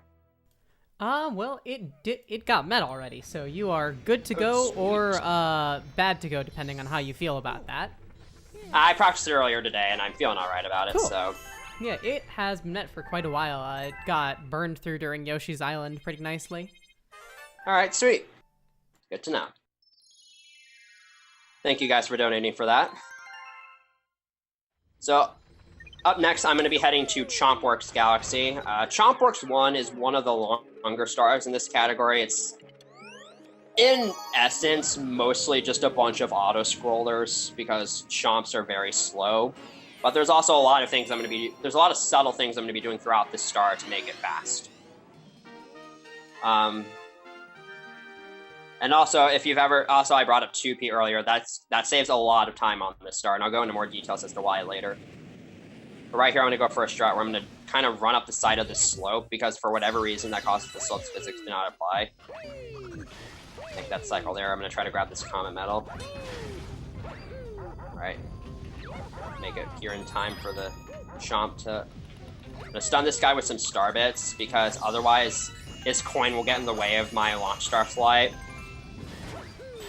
And by skipping that coin, I can potentially save a second on text boxes later. And also, I long jumped into that launch star because that prevents a landing stun on this planet for some reason. I don't know. On this next planet, I'm gonna do a strat that actually we didn't used to think was possible, but I believe it was Patal found that if you just barely touch the left side of this flat seesaw and then head over here quickly enough, you can actually lower it in just the right way so that it would be lowered when the chomp gets there. That actually didn't used to be possible. You used to have to wait for that chomp to break and then wait for another one to appear. And this last planet is basically an auto-scroller. Nothing you can do to speed it up. And you also can't make this chomp cycle, although if you have 2 players, you can hold this chomp in place, and therefore you can make the cycle. So, here we go. I just kind of have to wait here. If any new donations have come in, or if there's anything you want to plug, now would also be a good time to do it.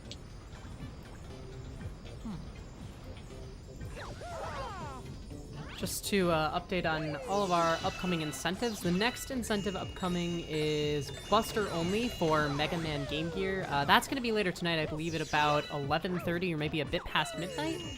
That's currently sitting at $40 out of $50, so not that much left to go. Would be nice to see that one met for sure. After that is Quack Percent in Wii Sports Resort.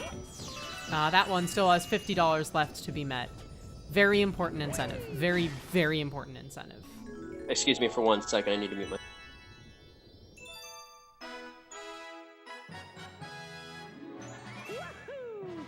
Sorry about that. I had to mute myself for a second.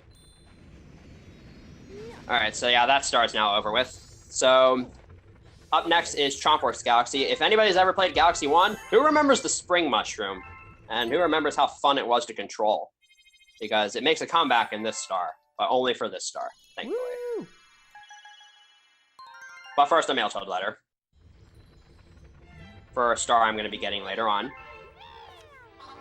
So yeah, that first star in Chompworks was long, but it gives me access to 2 really quick stars in Chompworks as well. Yeah, this second star is actually pretty quick. So actually, I don't actually need to use the Spring Mushroom for the first 2 planets of this star. And you can technically skip it for the 3rd, but it's not faster to do that. Also, there's a cycle on the 3rd planet of this galaxy that I basically have to get the jump cancel in order to make, because the cycles on that planet can be seen from this first planet. I didn't get the jump cancel, so I'm already not going to make the cycle. Once again, just going to run up the side of the slope here.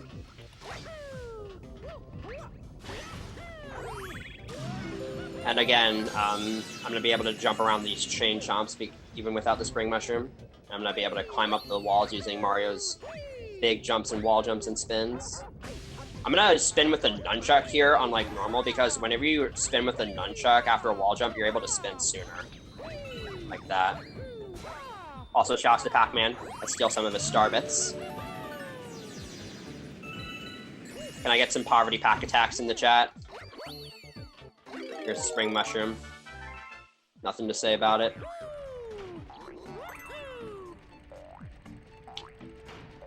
It's not that bad to control, especially because you're in 2D. So, it's a little less finicky than it is in Galaxy 1. There we go.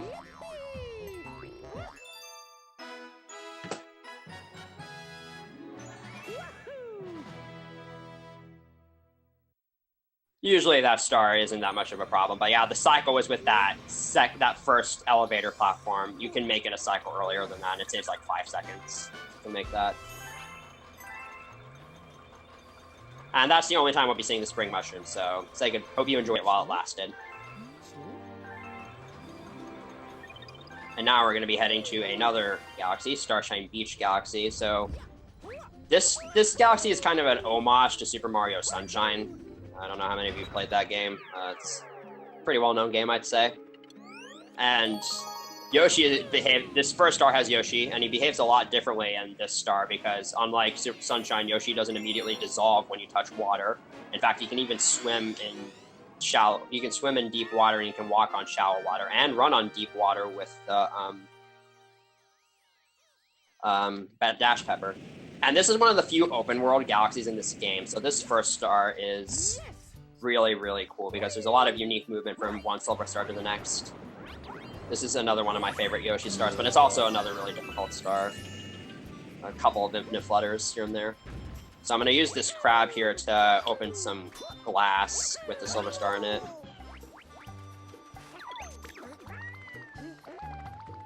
And I'm going to press myself all the way up against it and then fire so that it hits the glass. Alright, this infinite flutter is tricky because the camera actually lies to you during this infinite flutter. Okay, so I'm a little far back than I would have liked, but this is okay because I can just infinite flutter forward. You can still infinite flutter slowly once you move your momentum, just only to the front or side. My flutter kind of got canceled a little short there, so I had to restart it there.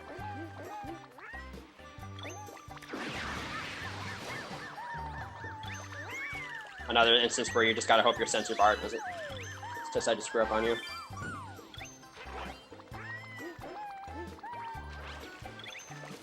I'm gonna go for a kind of cool dismount here. Hopefully I get this.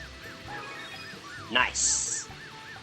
That's kind of like the dismount you saw on High Scale Falls, where I dismount with Dash Yoshi on a slope, and it gives me a lot of height. I'm gonna swim down here a little out of the ways to get the Comet Medal. And then I'm gonna get to Yoshi again, and since Infinite Fluttering is still really, really fast, I'm just gonna Infinite Flutter straight to the star, if I can get out of the water.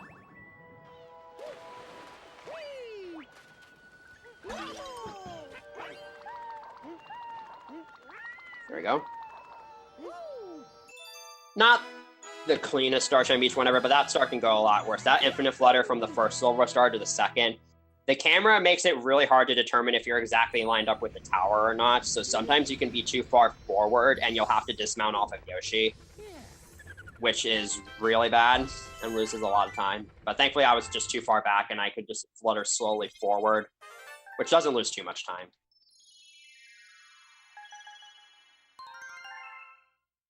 So Starshine Beach 2 is normally another really long and intuitive star. You have to go underwater, go to this tower, hit a switch to make a cloud flower appear, grab it, and then you have to ride a leaf all the way over to the tower, and then use the clouds to get up to the tower from there. But that's slow and boring, and no one wants to do that. So we're going to use our good friend Chuckster to shoot me up really, really high, and then I can land on the highest cloud.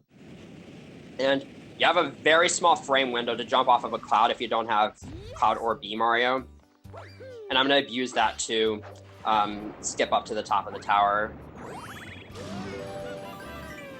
And this saves around a minute, I'd say.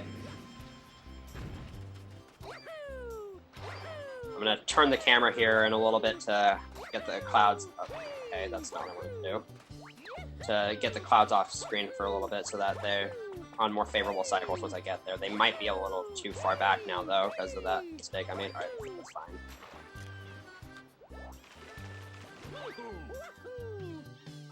Alright, got the skip first try. Nice. So you have, I believe it's a 10 frame, I think it's a 6 frame window, actually, to jump off of a cloud if you don't have Cloud Mario, and that's around 1/10 of a second because this game is 60 FPS. It sounds harder than it is. That's a really, really trick to make.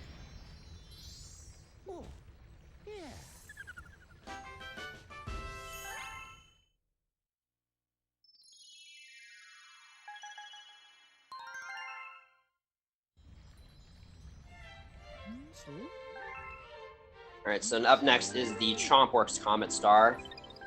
So this is where I'd say Cosmic Clones are really at their worst, because they make backtracking in the star nearly impossible, so I basically can't screw up at all. This is just the last planet of Chompworks 1. Also, if you're interested in getting a free IL world record, this is a good star for you to grind, because there is actually a frame-perfect time here, since, you know, it's an auto-scroller. The frame-perfect time is 51.20 seconds, so if anybody who's willing to grind away, go right ahead. You'll tie with, like, God knows how many people at this point. And the best, basically the way you want to get it is you want to break this chomp at the same time the Cosmic Clones appear. Like that, sort of. And that causes the next chomp to appear sooner. Alright, so I have to make sure that I keep this Chomp alive, otherwise this star becomes really difficult.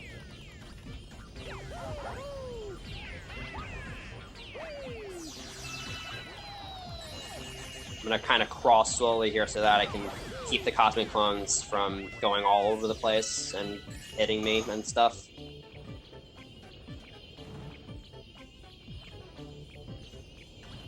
There we go. So I'm not going to get the frame perfect time, I'm pretty sure, but I'm going to see what I can do with this.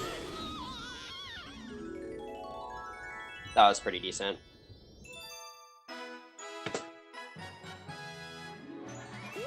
So yeah, you're roughly going to get around the same time for that star if you don't mess it up.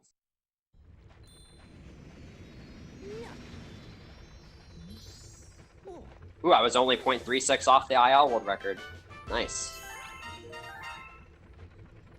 So now we're going to be heading off to the boss level of World 4, Bowser's Gravity Gauntlet, which is, in my opinion, one of the coolest skips in this game. It's a skip called Behind the Castle. And the basic premise of this skip is in the 2D section, there's a 2D section of the castle in this level, and it's possible to go behind it where there's actually lava behind it, and then a lava boost to the gravity field of the ending 2D section of the level. This requires me to be a very specific distance away from the castle so that I'm not either too close and get stuck in this weird limbo area or too far away and fall off. Also, there is a faster skip in this level, but I have to do this skip on Gravity Gauntlet 1 because I need the Comet Medal for Gravity Gauntlet's Comet. So I'm going to be grabbing this Life Mushroom to give me some extra health. I'm going to go over here, and I'm going to do a quick detour past here to get the checkpoint in the Comet Medal. And now we're going to let shenanigans ensue. So I have to get on top of the pillar here, and then there goes nothing.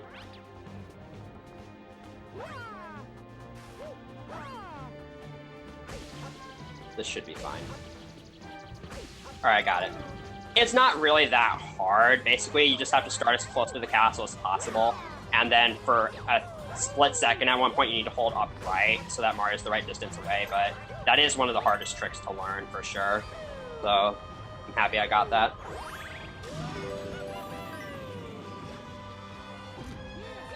Alright, I didn't get a double lock here either. It's okay. So for reference, if I had messed up that skip, I would have been placed back at the checkpoint, and I would have had to get the Comet Medal again, and then I would have had to backtrack for that Life Mushroom, but at that point I would have just done an alternate skip. Right. So here is the second Bowser fight. This Bowser fight is a little different than the first one. First of all, Bowser only drops 2 meteors instead of 3. This is the only fight he does that for. And also, he's a little quicker to pull out his punches, but not really. And also, shockwaves will come out of his punches and the meteors. You have to jump around those. And on this first hit, I'm going to be going for something called a punch cancel. Where Bowser normally will do an extra punch attack after the first hit, but if I wait for him to start charging up the punch and then hit him with the meteor, then it cancels the punch and saves a couple seconds. So what I'm going to do is after he drops the 2 meteors and punches the planet, I'm going to get on a meteor and then wait for him. Like so. That might have been too early. I wasn't able to hear very well. Alright, I got it. Yeah, normally he would have punched after that first hit, but I was able to cancel it. And I don't have to do that any more time for this fight. This second phase of the fight is relatively straightforward. Again, it's just making sure I follow Bowser's attack. By the way, if you're playing this game, don't try triple jumping on this planet. It screws up the camera, and more than likely you're going to get hit by Bowser's fire. Okay, this might be a bit of a bad position. Alright, we got him in the face. Nice. I try to optimize these hits a little bit. You want to have Bowser punches close to the meteor without breaking it, because Bowser's punch can take out the meteors. And you also want the meteor to travel the least amount of distance from the planet to Bowser. So, like for instance here, I'm going to kind of aim a little inwards. Alright, sometimes you're not able to ground pound right away because of the way gravity works on those things. It's really weird. And that is Bowser's Gravity Gauntlet. No major mistakes during this level. Overall, that was a pretty decent World 4 for the most part. I didn't really make any glaring major mistakes.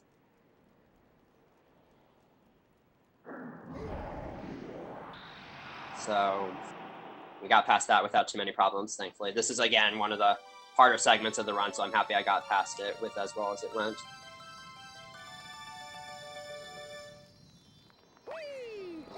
I'm roughly around 45 seconds behind my PB right now, which isn't too bad for a reset list at this point.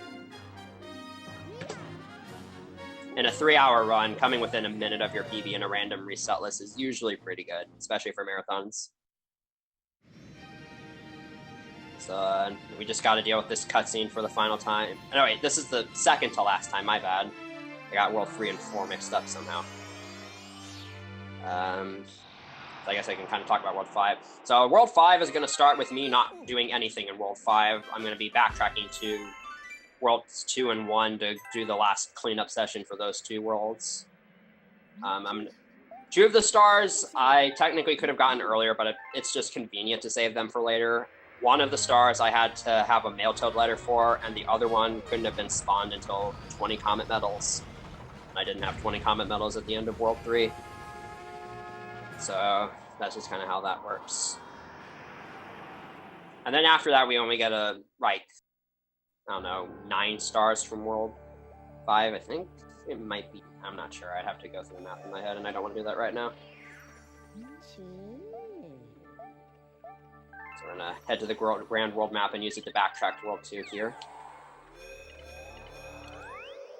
First, we're going to do the Comet Star and Hightail Falls. This star is mostly the same as Hightail Falls 1, except now you're on a time limit, which is the least of your worries, because Nintendo gives you way too much time to do these stars. You have meteors falling, which are which aren't a huge threat. You have holes in the ground, which aren't a huge threat. And also the ending of this star is going to be a little bit different because I'm out the comet medal already, so I don't have to go to where the comet medal is.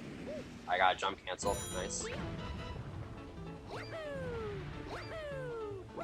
So I'm also not going to be collecting star bits during the star because I don't need them. I'm going to try to avoid them to the best of my ability. Also, those pink things you saw that kind of chased after me there are called Sneeches. And they will literally, if you touch one, they will latch onto Yoshi's tongue and prevent him from eating anything. So you want to avoid them at all costs.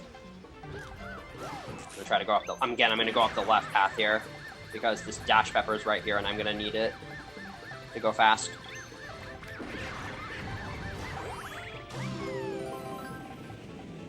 And I'm going to be kind of trying to jump over as many of these gaps as I can to take as straight of a line as possible. Grab that dash pepper late again.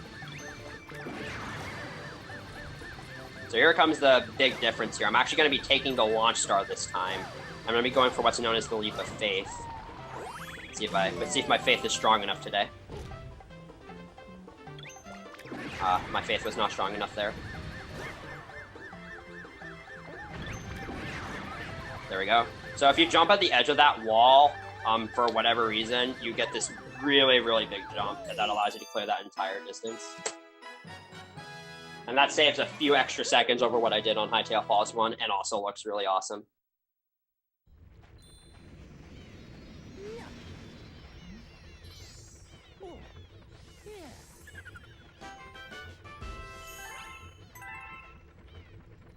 So remember how I said earlier how there's very, very few instances of RNG in this run? This is the biggest influence of RNG in this entire run. So Boulder Bowl's Comet is just entirely RNG because I have to kill 30 crabbers using Rock Mario, and the way they move, random. So the only way you can really do the star quick is play the game. And if I let the timer run out, I lose a minute. So hopefully I don't fail this mission. The way I'm going to kind of try to do this is I'm going to try to let the crabbers kind of group up until I hit about 24, 25, and then I'm going to start focusing on the individual ones. Something else I'm going to be utilizing a few times in this star, hopefully, is you can actually cancel out of Rock Mario form early by doing the same inputs for a ground pound, which is just A and Z. I haven't had to do it yet, but I'll probably have to do it at some point. Right there, I just did it. The game actually never tells you can do that. So either it's an unintended thing, or they just kind of forgot about it. So this is kind of bad so far, but it could be going worse. I already have 22. I'll go ahead and take out this guy. The blue crabbers are by far the more annoying of the two, because their movement is the most erratic. Alright. I'm gonna be making this just fine. That was not too fast, but I made it without failing, and that's all that matters. But thankfully, I was also right next to the star.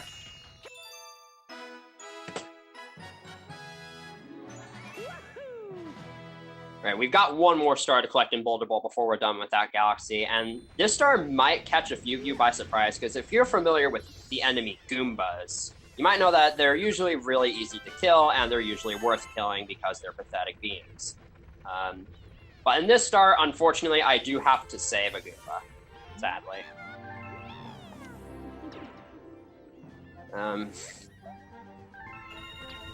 Despite its, its ever-loving will to die, I have to save a Goomba here. And this star can be a little irritating at times, but I have a consistent method for it, so it's not too bad. Also, you're going to be able to see Boulder Bowl 1 skip without Rock Mario, which is literally free. You don't even have to set it up, as I'm about to show off.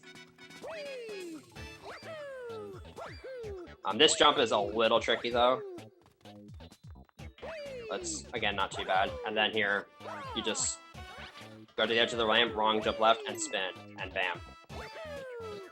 Easy as that. Alright, so now we have this Goomba.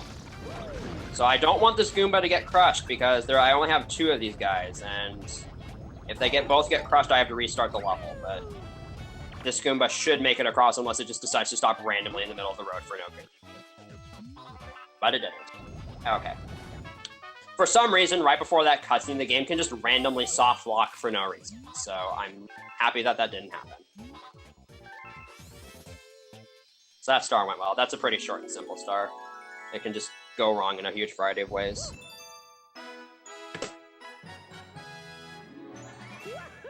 Alright, so now we're done with saving creatures. We get to go back to killing them. And that's exactly what I'm going to be doing on this next star. After we are introduced to this Gearmo on the starship. Apparently Gearmos like to make people work. I don't really see that a whole lot in this game, but who knows.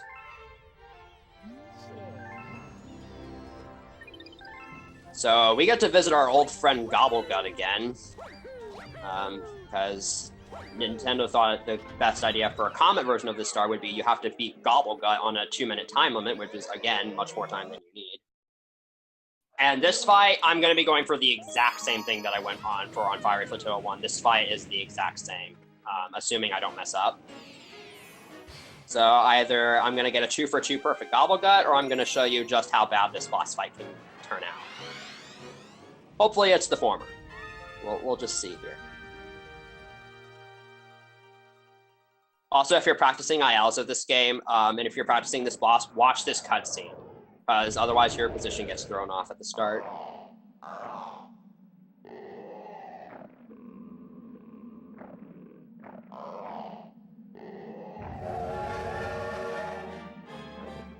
There we go. Once again, get past the first phase, pretty simple. The second phase, again, is the harder of the two.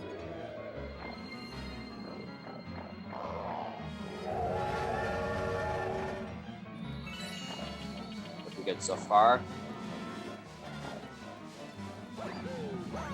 Alright, 2-for-2 perfect Gobblegut, sweet. I guess I don't get to show off just how bad that boss fight can be. If you mess up anything on that fight, you can typically lose in upwards of around 20 seconds. I've gotten a lot more consistent at that boss over the years, so... Thankfully, it didn't cause me any issues. And now we are done with Worlds 1 and 2 for the rest of this run.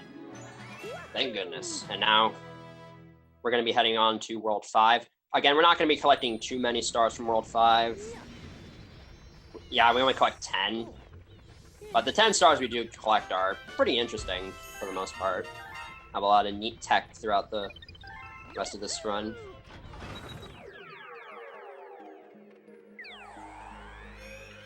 Space Storm 1, fun fact, is another one of the 10 stars you're not able to skip. You have to collect the star in order to beat the game. There's no way around it.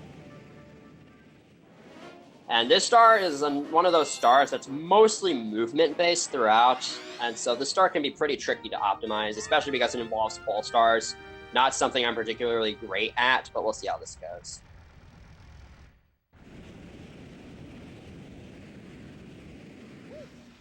This second planet here is probably the hardest planet to do.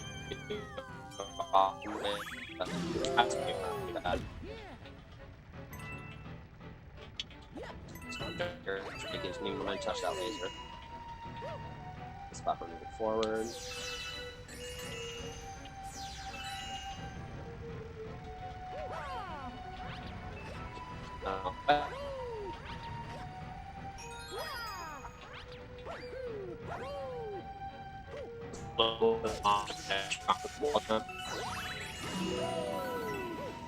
I'm gonna.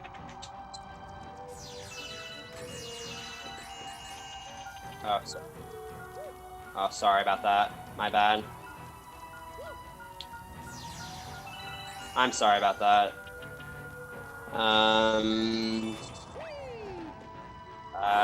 Let me know if it's better now.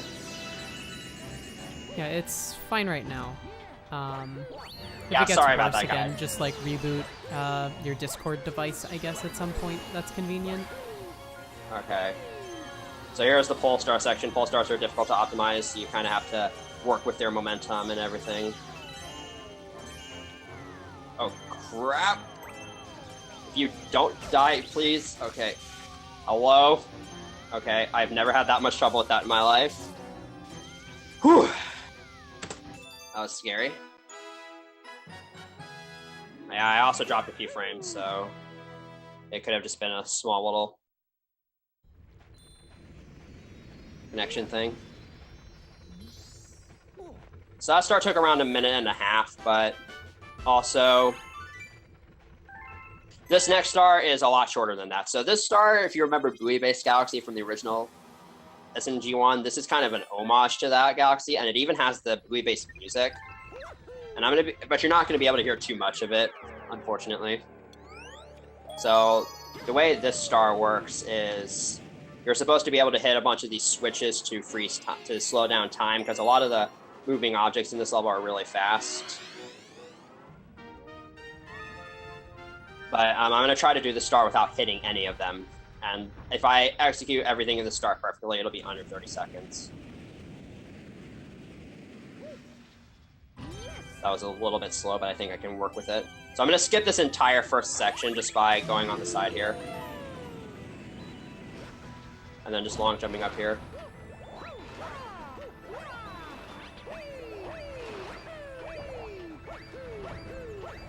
Use that Thwomp's upwards momentum to get up here, hopefully. No, I was a little too low there.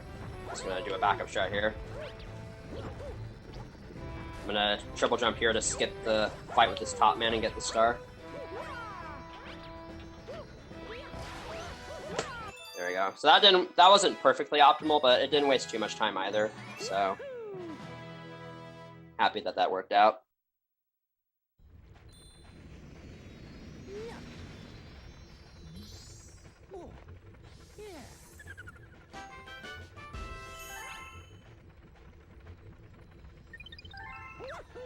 Alright, so now we're going to be heading to Shiverburn Galaxy. So if you missed your chance at the points minigame the first time, now's your chance to do it again. Except this time you have to guess anywhere from 600 to 900 and only in multiples of 10. This skating minigame is other than the higher score requirement, this minigame is basically the same as the previous one. So go ahead and place your bets. Proto, you got any bets? I got faith in you. Let's call it 780. Alright. Sounds fair. Also, for this star, I'm going to be skipping the C by using clouds.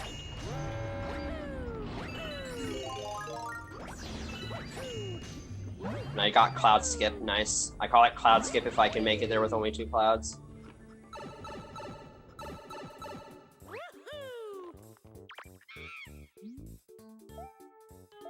So once again, this is the same as the previous star. Ooh, I guessed right this time. You have a 1 in 4 chance of guessing which rotation it's going to be, pretty much.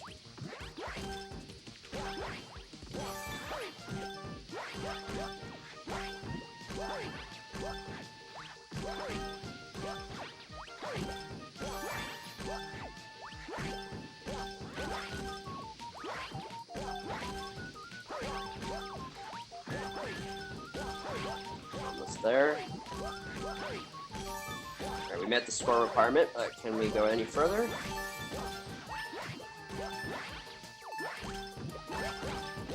Sweet, 820.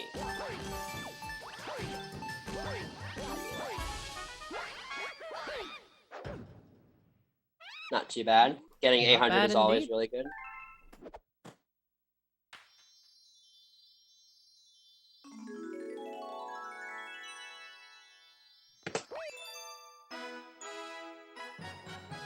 So, you know, looks like Komaru also had a pretty good guess.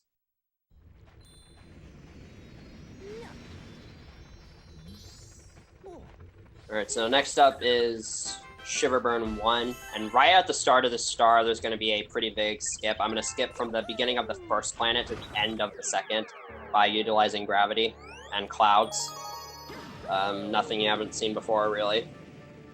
The method I'm going to do it, though, is kind of precise and requires some pretty specific jumps with my clouds and whatnot, and use of cloud momentum. I also have to make sure These green platforms can sometimes give you a high boost for no good reason because of the way they move. So it's not preferred to get any there. So I have to be pretty low here to make this. Alright, I made it.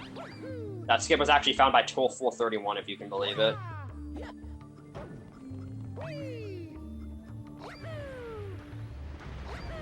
Gotta make that common metal here. Now, in this planet, there's another pretty good skip. They're supposed to hit coconuts back at all these crab dudes, but... again, Nintendo forgot you can long jump in this game.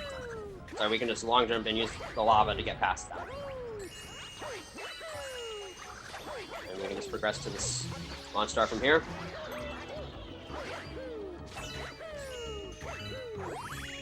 And now here's this boss, Prince Bacante, which has I'm going to be going for the RNG safe strats here, strats that don't require RNG. So you have to hit fire. This boss shoots fireballs and coconuts, and you have to hit the coconuts back at him. I'm going to intentionally miss that first coconut, and then hit this first one back pretty late. And what I'm doing is setting up this boss so that he's never on this side of the battlefield during the second or third hits, because if he is, he'll do this like upwards firing attack that can technically be used to speed up the fight a little bit, but it's also heavy. It's also a heavy RNG factor, so I just prefer not to go for it and stick with what's consistent. There we go. Pretty easy fight with those strats, and it barely loses time. It only loses like a few seconds to doing the other method. There we go. That star went well. A lot of neat tech in that star.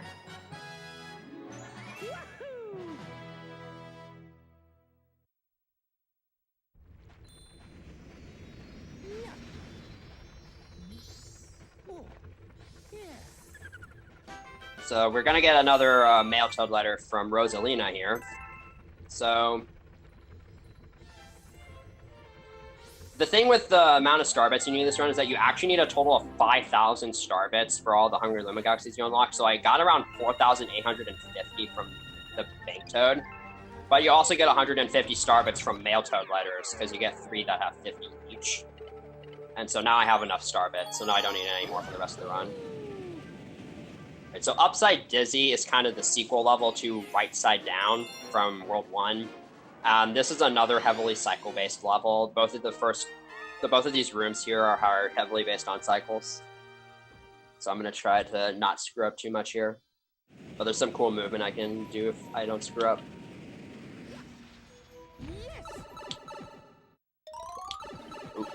Oops. It's okay, that doesn't lose too much time. Oh, okay, that loses a little bit of time.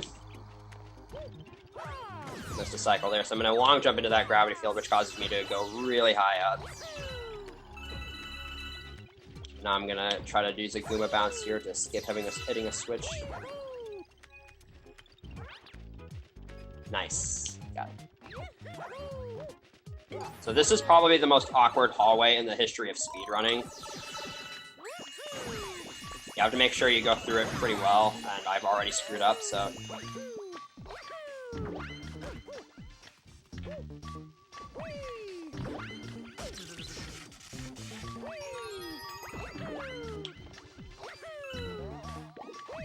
Alright, that wasn't too bad. I only lost like maybe a second to an optimal run through the level in that room. And overall, that was an alright upside dizzy one. That star can go horribly wrong in many ways, so I'm happy that it went as well as it did.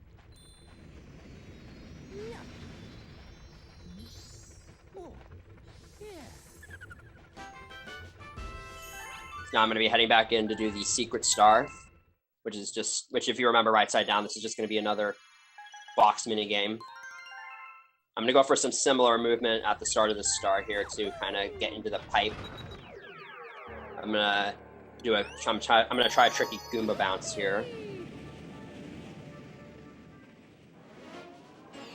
Again, I can skip the cutscenes because I've already seen them. This is a little finicky.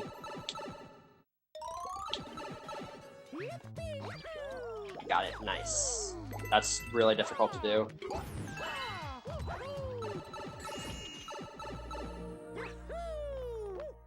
Oh. So this box game is a little easier than the previous one I did because you don't have to throw the fireballs at as nearly as awkward angles, and the boxes are more tightly packed together. So it's a lot easier to get a decent time on this star. I'm gonna have to make sure I get those boxes later.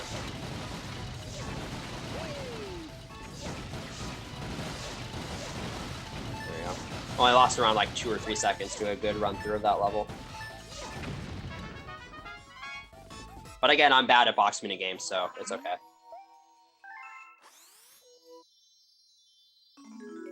There we go.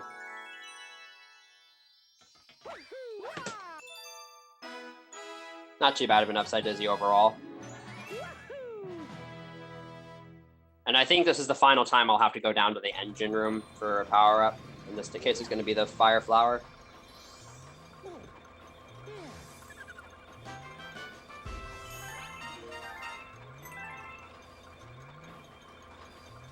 So we're just gonna... This is the last time I get to do this awkward movement. This triple jump is a little awkward sometimes. I have to curve around the planet like that. But now we're going to be heading on to Boo Moon, another spoopy level. And I'm going to warn you, if you're not a huge fan of auto-scrollers, this level can be a little bit boring for you. But fortunately, the auto-scrollers are just snake blocks, and we can skip parts of them, so it's not too bad. But this is a nice little relaxing level here. This first star, for instance, is pretty relaxing for the most part. On this first planet, it's only faster to long jump at the beginning and end of it. Everywhere else, it's slower. Because of the way this planet's kind of curved, so gravity is a little weird on it.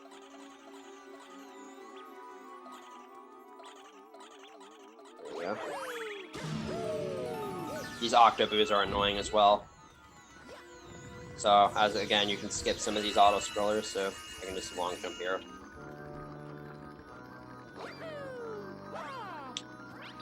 You can also skip part of this one just by long jumping to the next one. Now I have to ride, unfortunately I have to ride this one all the way through. You just kind of have to maneuver past. You can't kill these Octoboos, and if they hit you, it's very easy to get thrown off the snake block and die, because this is insta-kill stuff. And there's a common metal right on the way, so why not grab it?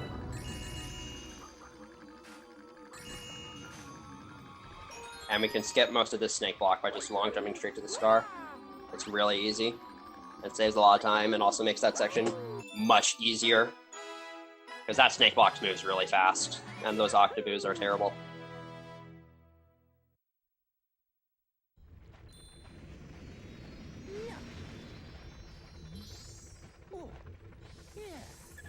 So up next is a star that actually didn't used to be in the any percent route, Boo Moon 1.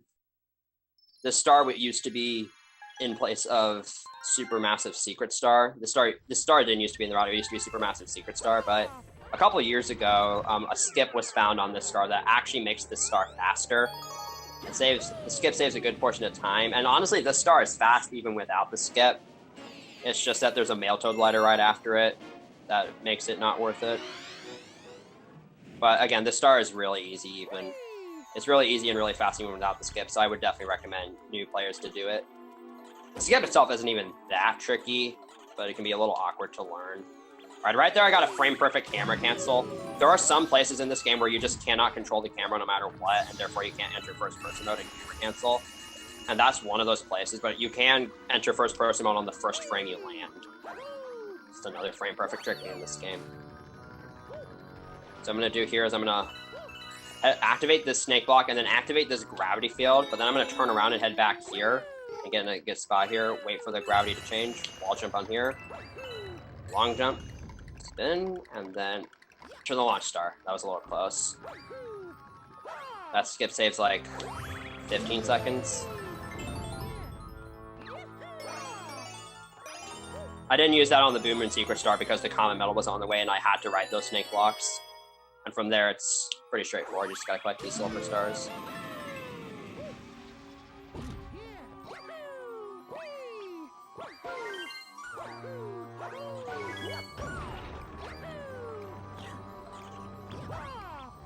There we go.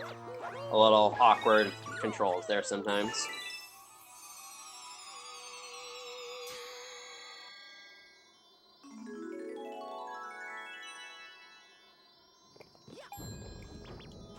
Happy I got that skip first try. Again, that's another kind of finicky skip.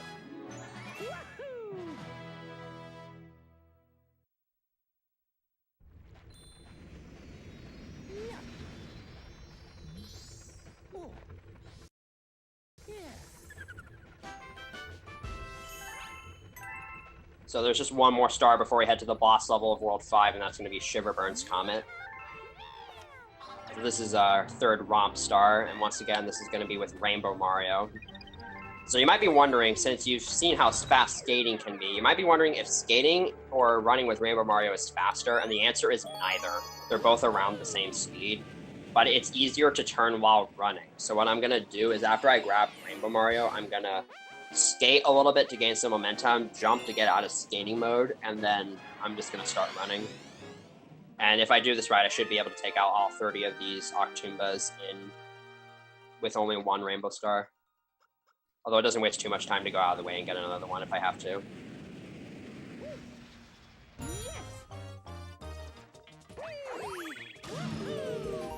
It's going to be a little... You have to be paying a lot of attention here in order to get all of these. I already missed one. It's okay, you can afford to make a small mistake like that and still make it.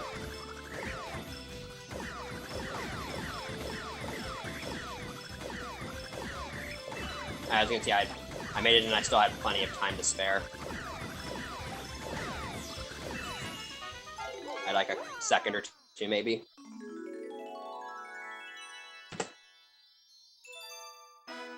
And now we are going to head on to the boss level of World 5, which is going to be Bowser Jr.'s Boom Bunker.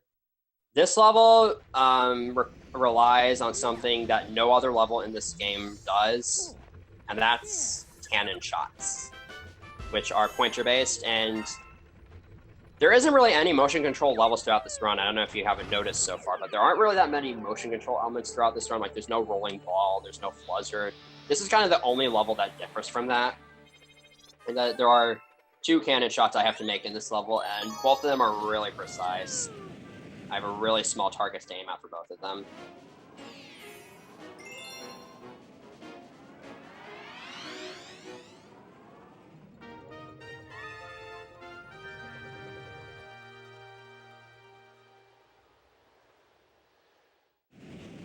So, but first you have to do the slow instance of luring this bullet bill over to this glass here to open this first cannon.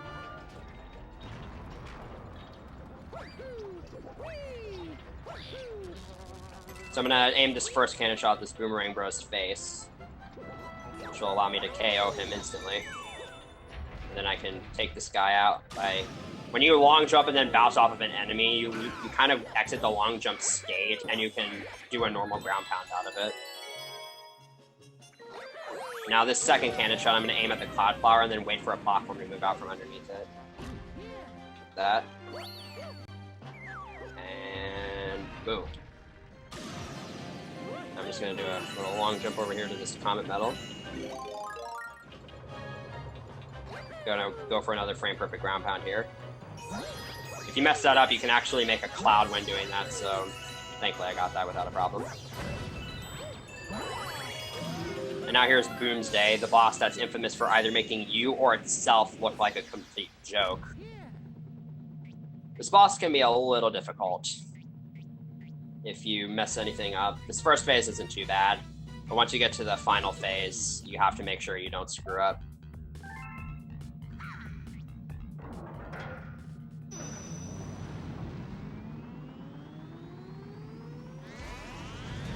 Went for another frame perfect ground pound there, but I was a little too early with my Z press.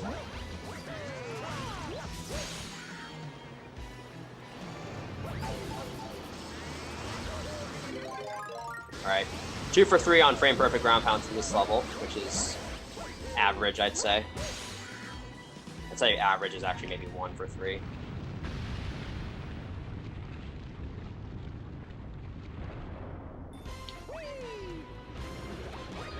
Alright, got to that second phase with no problems.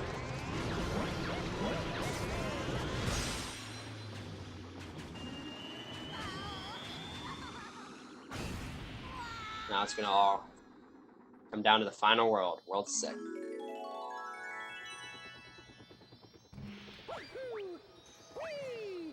Excuse me for a sec.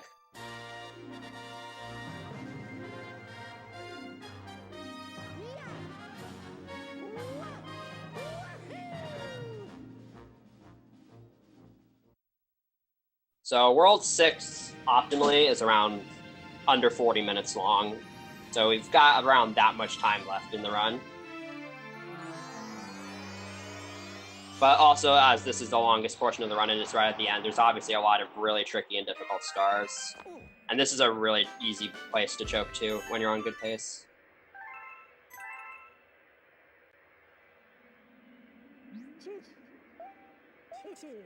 Such as this first star, Melty Monster 1, where almost any mistake made through this star can result in a good chunk of time lost. This is probably this first star out the bat is one of my least favorite stars in this portion of the game.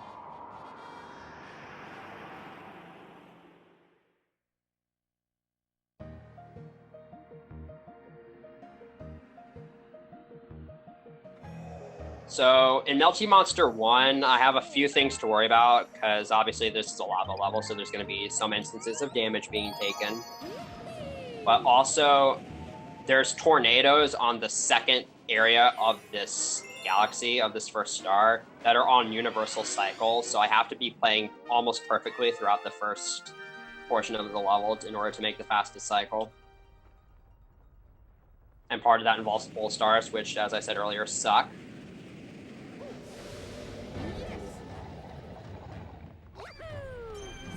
So when you grab a pole star and then let go of it before Mario reaches the center, you can maintain your momentum like that, and that's required right there in order to get enough height to reach that launch star. So now this planet's kind of cool. I do a bunch of small platforming skips here and there, like I used the lava there. Now I'm going to grab this life mushroom and use lava boosting to skip past all those poles. It looks like I'm going to be able to make the tornado cycle. Okay, I was pretty sure I was going to fall in the lava there, but I didn't. So this is the optimal tornado cycle. But we're not out of the woods quite yet, because this last section of the level is just awful. every single one of these planets, these really tiny planets, has their own gravitational pull. And so, first of all, although this long jump makes dodging the first few of them really easy, this planet can be really, really trolly. Alright. I'm gonna hit this glass crystal to the left because that breaks it easier for some reason. Unless you just don't spin. Overall, that was a really good Melty Monster one.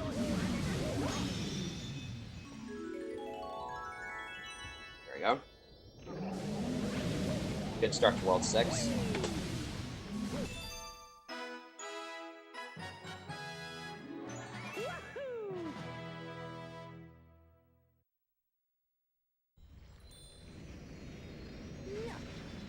Yeah, an optimal time for that level is under 1:30, so that wasn't too far off of a really good run for me. I think my best is like a high 1:29. Only around 5 seconds off of optimal. So yeah, in the room you have some Lumas where you can feed some coins or star bits to or whatnot to have a shot at some free lives and stuff. But we don't need to do that in this run because that doesn't help us beat the game. And if you're wondering about whether or not game overing is a risk, it really isn't, because this game autosaves. And so if I game over, since it autosaves, it'll just bring me back to Starship Mario. And I won't lose any progress, really. Same if the game crashes or soft locks. It's not a huge amount of time loss. In Galaxy 1, it can be much worse. So here's the Melty Monster Secret Star. This is just a bowling mini-game challenge where you have to... There's 56 pins in total. I have to hit at least 50 of them in order to win. And there is a strat you can go for on this star that I am not even going to attempt because it is terrible. If you're noticing, after each of these ramps that I take, Mario kind of stops when he lands on the next planet.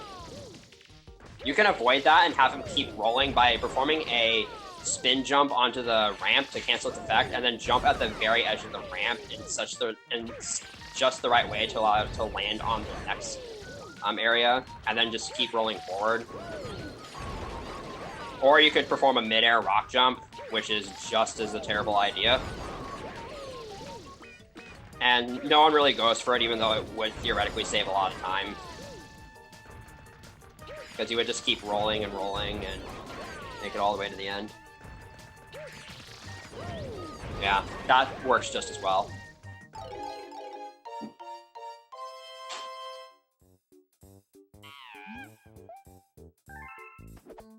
there we go.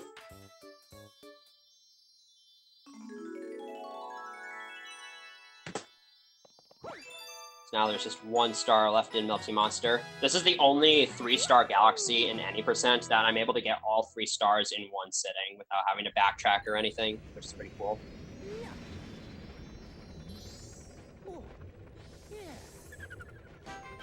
So this last star is also going to be the last time we'll see Rock Mario for this run.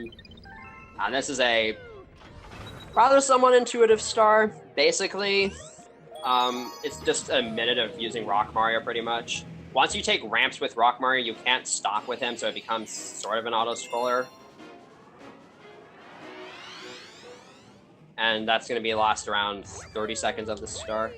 Maybe 45, I don't know. Also, every time I do a jump with Rock Mario, I'm gonna do a spin right after that, because that boosts him forward a little bit and saves a few frames each time, like that. So right now, I'm basically forced to keep rolling as Rock Mario. I can't stop. This is a level you can farm star bits on, by the way, if you are really low on them. You basically, all these crystals have star bits, and then you have these star bits off the distance, and there's a lot of them. I'm also going to be going for a kind of small skip here that saves a few seconds and is a little finicky, but it's not too bad. Alright, I got it. It's called Zigzag Skip, or I call it Zigzag Skip. And basically, you're able to and avoid having to take the fences, which can just fling you into oblivion for no good reason. It's a little bit precise, but with enough practice, it it can help you save a couple seconds.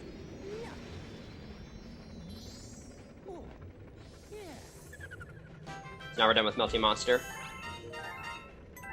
Now we're going to be heading on to Clockwork Ruins. So this galaxy, I will admit, is kind of slow. Normally, a lot of the stars in this galaxy take like a minute and a half at least. The main star in this level takes almost 3 minutes. The secret star, on the other hand, is around a minute and a half, because basically I need to collect 30 coins on this first section to beat a Hungry Luma, and then once I'm done with that, the star is basically done. And I'm just doing the star so I have access to throwback, even though the star is kind of long. Okay, I was trying to take out both of those flames with just one spin, and so I could get both of those coins, but this is another cycle-based level. I have to make sure I stay on these cycles the entire time, and also if I die, then the cycles will be thrown off and will be not fast. Obviously bad, so we're gonna try to not die. Right here, I'm gonna go into first-person mode for a little bit so you can see ahead to the next planet, and I can advance its cycles a little bit.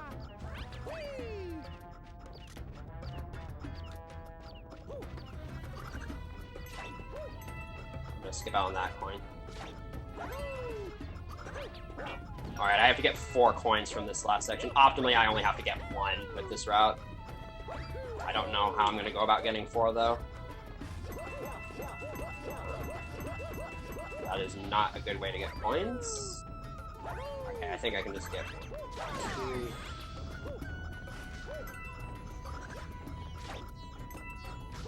Didn't die, so we're good. I also think this is the last Hungry Luma in this run. So on this next planet, this is another planet where you're supposed to hit a bunch of switches to slow down time and dodge hammers. But instead of doing that, I'm just going to do a really easy triple jump wall kick to skip that entire planet.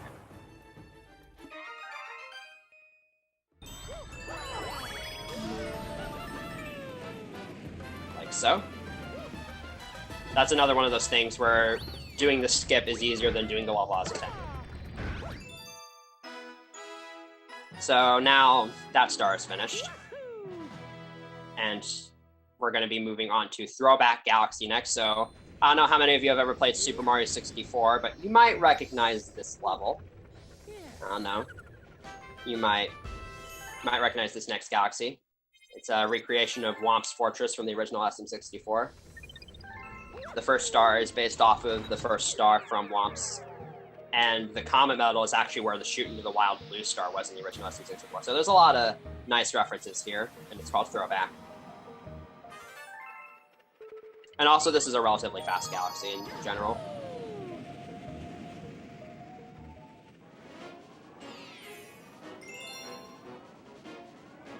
This first star, however, doesn't have a whole lot going for it. So this is going to be my best Chizo 5 impersonation. Feel free to make any SM64 memes if you know any. But only for this star. Once this star is done, they will not be tolerated anymore. I've got a hot SM64 meme for you. Super Mario 64 is a good game. Ha! Fun. This little platformer here. Get up here to fight this Whomp here. You can skip having to kill this Whomp, but no. You can use it to clip through the floor in a really stupid way, and then make it into this tunnel, but it's stupidly precise, and hardly anyone goes for it in RTA. So, no thank you. Also, here's Whomp King. He has the same dialogue as he does in SM64, which is a nice little reference. And unlike SM64, you can't use the ground pound glitch to go through him, so we do have to fight this guy somewhat legit.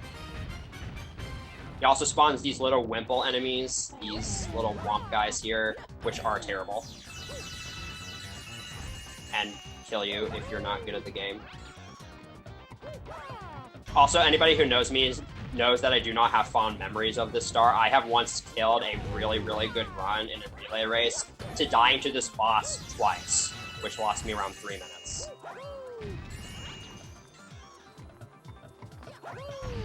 But we did not die, which is... I also got that swag jump there. If you time a jump properly there, you can get a really high jump. It serves no purpose. It just looks cool.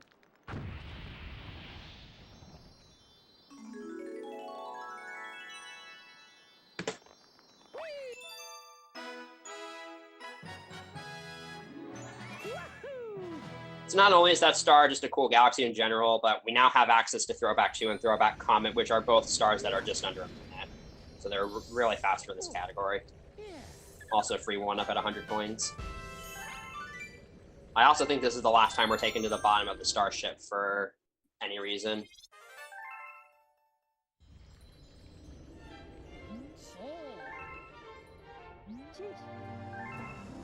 Last time I get to do this movement.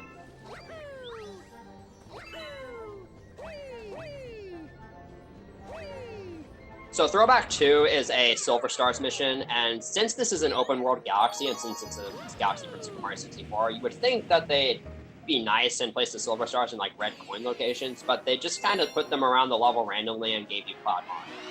Which, I'll admit, is not that bad, because there's some cool movement from each Silver Star to the next, but they could have done a little bit more with this level in terms of throwbacks.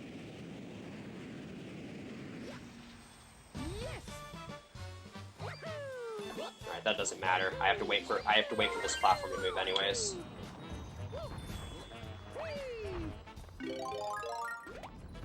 I'm gonna long jump kind of off to the right here so I get more momentum out of this long jump.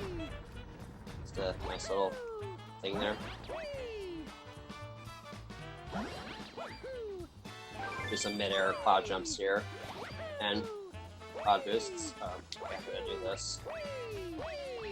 What I would have normally done there is I would have done another cloud boosted long jump there, but I didn't do the first one properly, so I opted to do a backflip instead. And just do that to get to the Silver Star.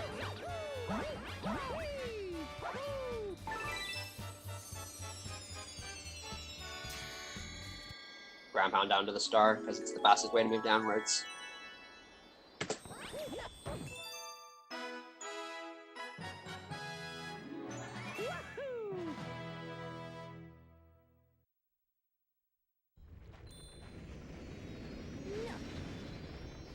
So now I'm going to be heading to the final I'm going to be unlocking the final Hungry Luma Galaxy of this run. So the thing with this Hungry Luma is that by unlocking this one, I'm able to avoid having to take the top route to get to Bowser, which would involve going through a galaxy known as Battle Belt. And Battle Belt is a neat concept. It's like you go from planet to planet killing a bunch of enemies, but it's really slow and really boring, and also has the worst boss in the game, Fiery Gobblegut. Yeah, Gobblegut has a bit of an older brother that we don't like to speak about. And we like to avoid Battle Belt like the plague in this category. So my non-Bank Toad route, actually, this is one of the Hungry Luma Galaxies we collect Starbits to unlock simply because there's no way you're going to want to take the Battle Belt route. And also Flash Black offers 2 really quick stars. So Flash Black's gimmick is that once again in Cycle Faction, the lights are going to flick on and off, but since I'm a speedrunner, I've already memorized the entire layout of this level, so it doesn't really matter to me. Also, we get Yoshi, but we're not really going to be doing a whole lot of infinite fluttering. In fact, I don't think we do any in this star. I am, however, going to be collecting some Starbits in a little bit to make a certain part easy. And there is some cool movement.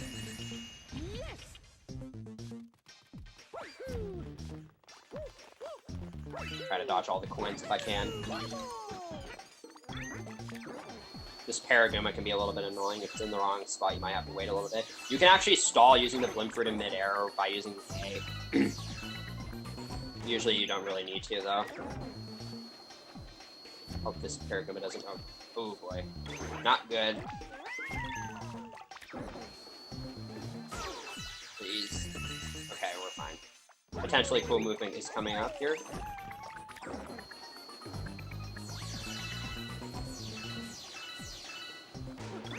Nice.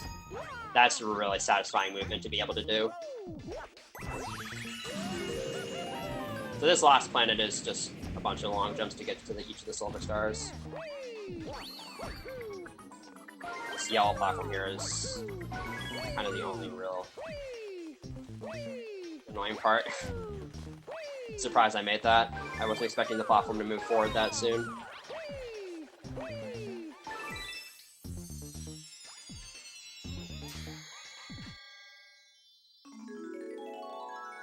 There we go.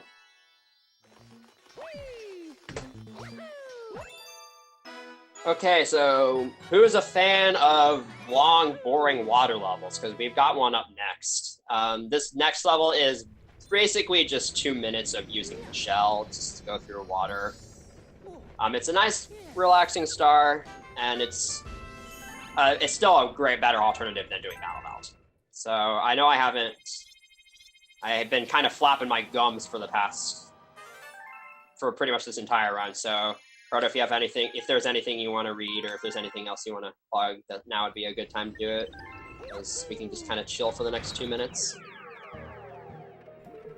Sounds good. Let's see. Let's talk about some bid wars. So I think I've already talked about Super Metroid enough. Actually, no. I'm going to talk about that again, because that's coming up next. And that's coming up relatively soon, even. So, next up is a race of Super Metroid Project Base, a really neat Super Metroid hack. It still features the saving and/or killing of the animals, so if you have strong opinions on that matter, you might want to put your money where your mouth is soon, because currently, Save the Animals is in the lead at $10 over $8 for Kill the Animals. Doesn't take much to flip the script on that, though. Or, if you have good taste and want to save the animals, doesn't take much to solidify our place. Coming up They're after not that, real animals. They have real feelings, though. Whatever. And I have a feeling they feel rather negative about dying. Coming up after that is the first instance of the Super Smash Bros. Brawl in-game tag incentive, which again is going to be used both for Dragolina's All Events run and SWC19's Subspace Emissary run. Currently in the lead is Gooby at $10 with Borb W in second at $1, and no other tags have been donated for yet. As a reminder, you can put pretty much anything for that. And I think the next bid war up after that is DDR Mario Mix. Luigi is at $5, Mario is at 10 cents. Also for Mario Kart 64, everyone donate for Yoshi. Okay, thanks, bye. Donate for Peach. Let's go.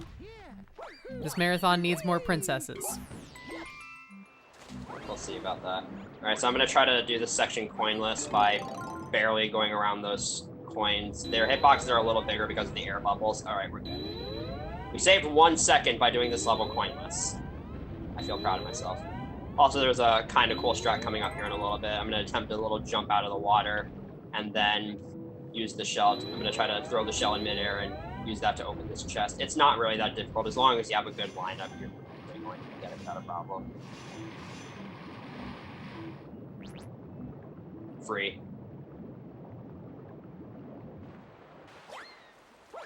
And Captain Toad's an idiot, as always. Always getting himself into trouble. So... now, this is the last normal star we'll be collecting in the run until Bowser's Galaxy Generator. The last 6 stars I'm going to be collecting are all Comet stars. So I'm going to be collecting 2 from World 3, 2 from World 4, and 2 from World 6. And that'll bring me up to 70. And that's the 70 I need. I'm also good on Comet medals. I have all 32 that I need. So no routing mistakes were made. Pretty nice. Then again, I was using splits, so I kind of had a cheat sheet. So this first Comet, I technically could have done earlier, but due to the way unlocking Comets works and how they unlock in order based on number of Comet medals unlocked, I actually have to have a filler star in between for unlocking Beat Blocks Comet, which is 31 Comet medals, and then Gravity Gauntlets Comet, which is 32 Comet medals, and this is the best filler star there is. This is basically the last planet of Honey Halls 2, but with Cosmic Clones. It's still a bunch of long jumps, so nothing much has changed, except the camera for this first part is going to be a bit weirder. It's going to be a bit more zoomed out because of the Cosmic Clones. And I'm going to be and the cycles are also obviously a little bit different. Yeah. Also, hi, Luigi. Bye, Luigi. Luigi gets no love, doesn't he?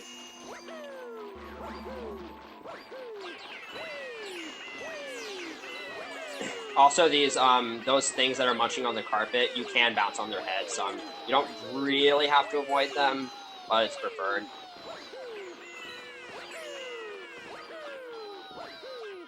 Now, although this is kind of an easy star, I have died to it in runs before, so don't be fooled.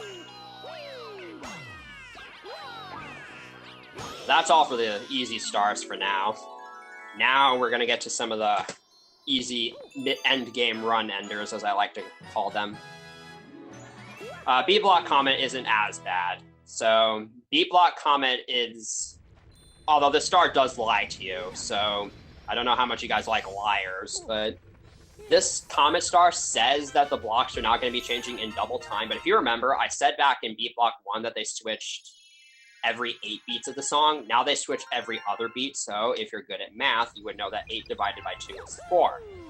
So the blocks actually move 4 times as fast in this star. So not as cycle-based, but obviously you still want to go as fast as possible. And they don't even show you the full speed in this intro cutscene. Like, it's just barely slower here. And also the Silver Star Pyramid is a lot bigger this time.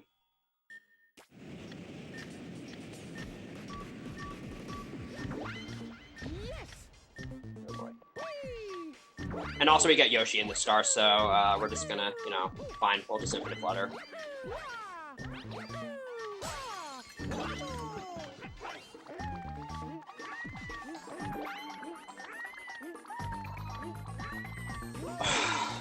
That was my own fault. I tried to long jump. If you get thrown off there, it's very easy to get thrown off there. So that's a very unfortunate time loss. Alright, I'm gonna be a little bit safe this time. I'm gonna grab the checkpoint this time.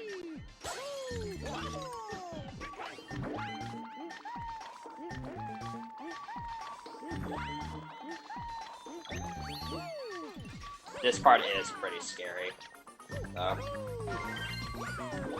It's so easy to make a simple mistake here and die. Alright, that's fine. Bit of a costly death, but it's just something you gotta work with.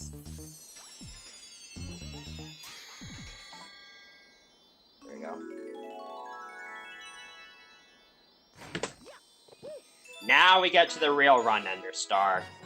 So back in Gravity Gauntlet 1, I did a skip called Behind the Castle, which, granted, saves around 20 seconds over doing the level the intended way, but there is another skip that's even faster than Behind the Castle.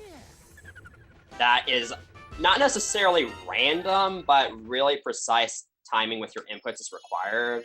And so it's very easy to lose around 35 seconds to a death on this star and kill your run almost 2 hours and 50 minutes in. So how this skip is going to work is whenever you hit a lava wall in this game, as opposed to hitting a lava floor, you're boosted horizontally rather than vertically. And you can use this to gain a really, really big boost in horizontal speed if you hit a lava wall and then hit the lava again. And that's going to be used for a skip in this level that saves an additional 10 seconds over the previous one, but it's, again, it requires really precise inputs in the air in order to prevent from dying. So I'm probably going to need to focus for a little bit here.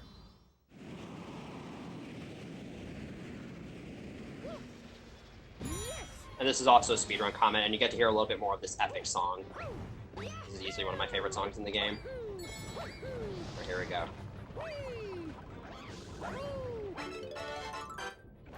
I love speed space runs in my speed runs. Oh, I was just barely far too far to the right. That's unfortunate. Ah. That's a... It's okay. Dying to the star is not uncommon.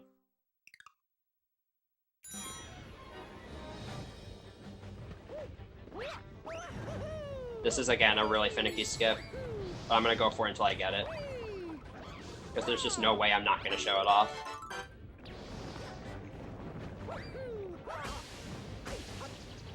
Alright, second try, we're good. So, the thing that makes that skip so difficult is that you're required to switch from right to up left at very specific intervals of the fall. And messing up any part of the procedure, as you just saw there, causes you to miss the platform and die. And if you land too far left, here's the real kicker. If you land too far left, you can actually fall through the floor. So even if it looks like you get it, you're still just die anyways. And I once killed PB Paste out of that happening 3 times in a row. It was pretty tragic. But second try is still decent. That still saves time over doing the level normally.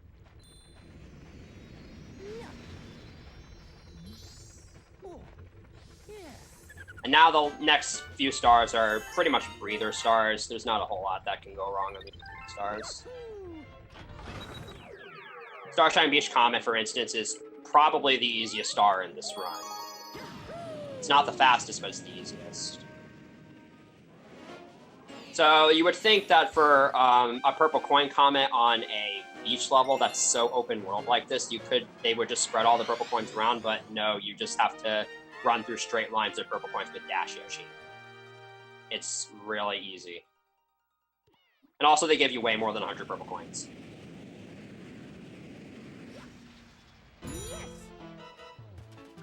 Although controlling Yoshi like this can be a little bit tricky. You have to kind of make tiny adjustments, and it's really hard to do that when Yoshi goes fast. And also, since I haven't missed too many purple coins up to this point, I'm going to go for a tiny little time saver here. I'm going to go off to the right of this tower, which will allow me to save a few seconds of work with movement, like that.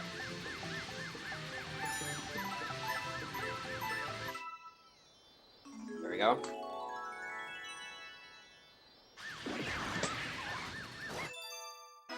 Now all that's left are the 2 comets from World 6.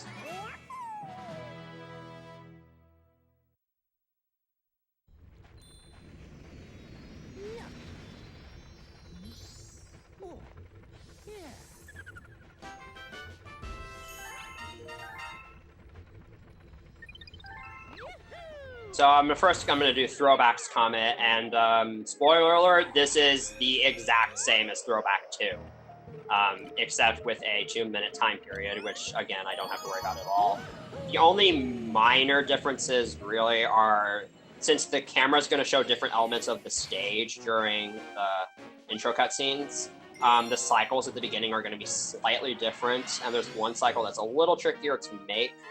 But other than that, this star is basically the same as the Throwback 2. So hopefully I execute it better this time, though. When I'm doing that long jump off that bob, I'm holding A because you get more height from the long jump. Okay, so that's the cycle that's really tricky to make. You have to have pretty decent long jump to make it.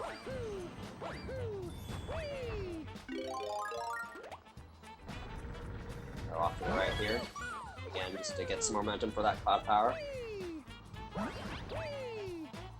So hopefully I execute this properly this time. There we go. Safety spin there.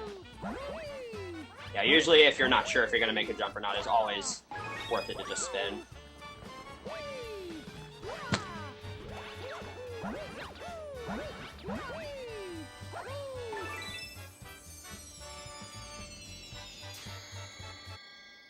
Oh, I grabbed some star bits at the last second. Too bad.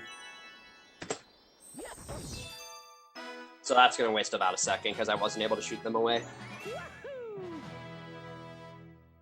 So now there's only 1 star left before Bowser's Galaxy Generator, and that is the Flash Flap Comet, which, in my opinion, is one of the coolest stars of this run, because it utilizes a skill that no other star in this run requires, and that's multitasking. I don't know how that happened.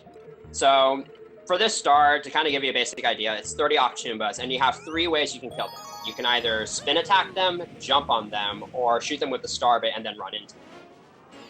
I'm going to be going for kind of a mixture of all 3, but for the most part, it's going to be shooting them with the star bit and then kicking them. And this requires you to be able to grab star bits, so you have to keep track of the Wii Remote cursor, keep track of your star bit counter, the enemies, shooting star bits, and control Mario all at the same time. This is a very difficult star to do, obviously.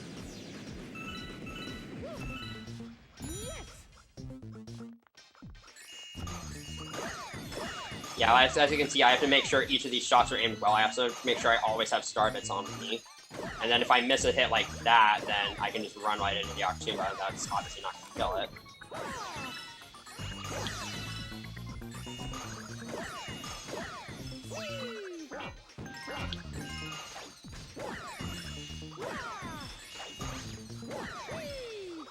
And right here at the end, you get Yoshi, which means I'm going to be able to use his tongue now to eat some of these enemies. Because Yoshi can eat more than one enemy at a time with his tongue. Alright, we did that star fine. Dying to the star at the end of a run is not uncommon either. There we go. And that's all 70 stars. So now we have enough to unlock Bowser's Galaxy Generator. So if Bowser's Galaxy Generator goes decently, I can get a 307, which is a decent time for a reset list for me. But first we have the hardest skip in the entire game. I forgot to practice this before I got started, so I don't know if I'm going to be able to pull this off. But it saves around 35 seconds, so I'm going to go for it. I got it! Nice. Yay. Yeah, so that's called Purple Idiot Skip, and obviously I was memeing.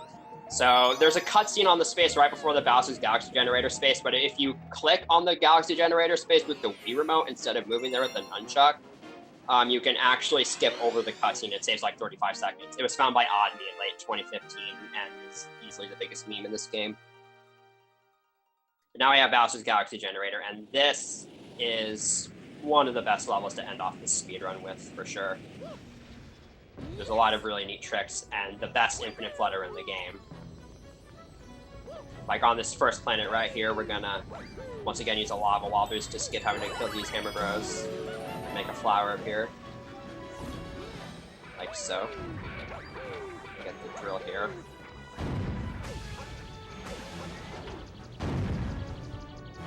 And now I'm gonna immediately lose the spin drill because I want to be able to long jump, and also, just in case I need to, I can spin after a jump.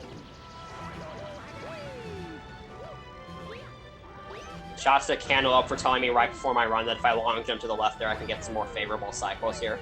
Let's see if he's right. Alright, he was right. So this planet... Oh boy. That was a little close. But yeah, this planet can be a little awkward because you have to make sure you do this properly and not get hit by any bullet bills or fall into the lava. But be a little safe here.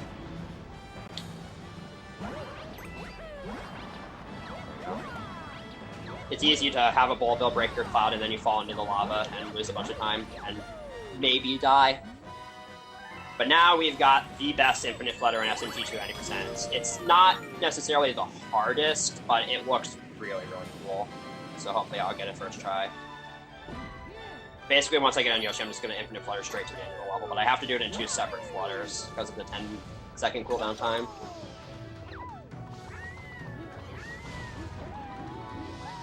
This skips a bunch of auto-scrollers in a long Yoshi section.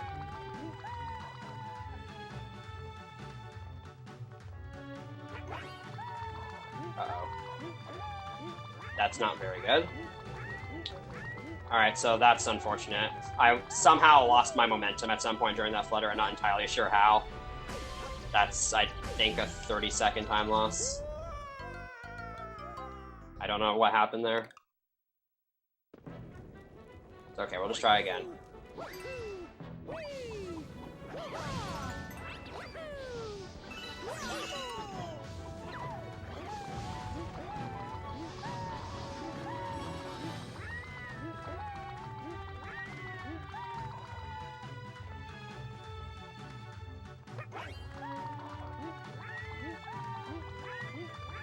There we go. Hopefully I make this. Alright, so I just made top shelf there. If you have a decent start to your flutter and maintain really good height throughout and a really late dismount, you can land on that top platform and it saves a few extra seconds. Alright, so now 307 might be a little bit more difficult. That was a really big time loss right there. So now here we have the Galaxy Generator Bowser fight. So this fight is very similar to the fight from Gravity Gauntlet, except now Bowser's going to throw down 3 meteors instead of 2. And The shockwaves have a few more shockwaves coming off of them, and so do Bowser's punches for both the punches and meteors. And Bowser is a lot quicker to pull out his punches in this fight. And so making sure you do this on time is pretty essential.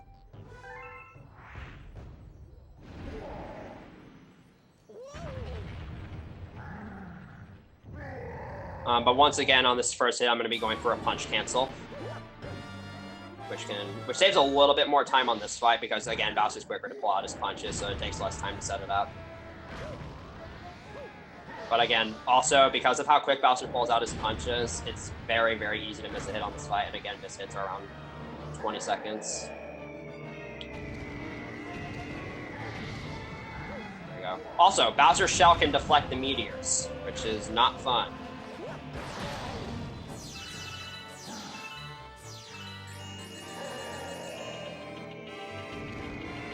Alright, so now we've just got 2 more hits left, and these are the really hard hits.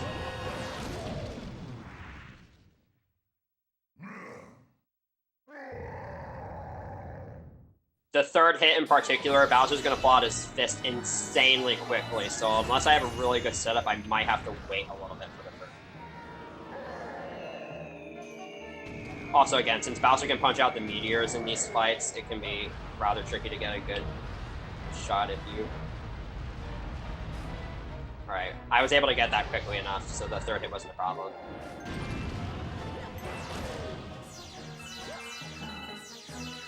Ooh. One of the meteors got broke. That's not too bad, though. As long as Bowser's fist is in an okay position, he shouldn't punch up both of these meteors. And there we go. Oh yeah, by the way, time's coming up pretty soon. If I can just get to this star, then it will be time.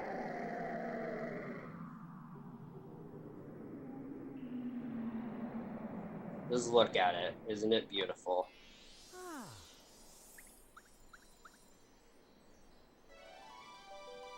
Truly. Yeah. So here we go. And... what? Oh my god, he's back. Gasp! Now with Plot appropriate timing relative to stream delay. Yeah. Also, this fight is extremely lame for a final boss. Literally, you just press A and Z 4 times. And that first hit is free. For the rest of these, though, I do have to kind of aim.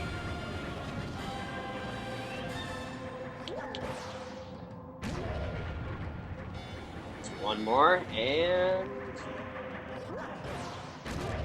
there we go. So I just got these final text boxes to clear, and then after that, I just have one more long jump left, and the run will be over. I think this might be a 307. It's like a high 307, maybe. If not, it will be like a 308 flat or something, which is still better than Bowser's AGDQ run, which makes me happy. Okay, so timing is actually coming up. It's going to be when I touch the Grand Star at the end. Overall, not too bad of a run. I'm disappointed in that World 6. This run could have been like a 306 if it weren't for those 3 deaths, but overall, I'll take it.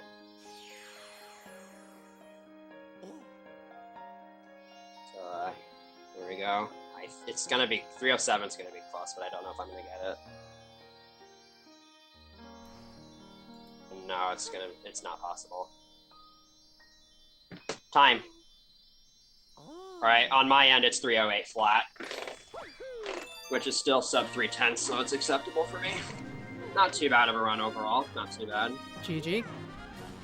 Alright, so I think the Galaxy games are severely underran, especially this game, so if you are interested in running either of the Galaxy games at all, I would highly suggest joining the Super Mario Galaxy Discord.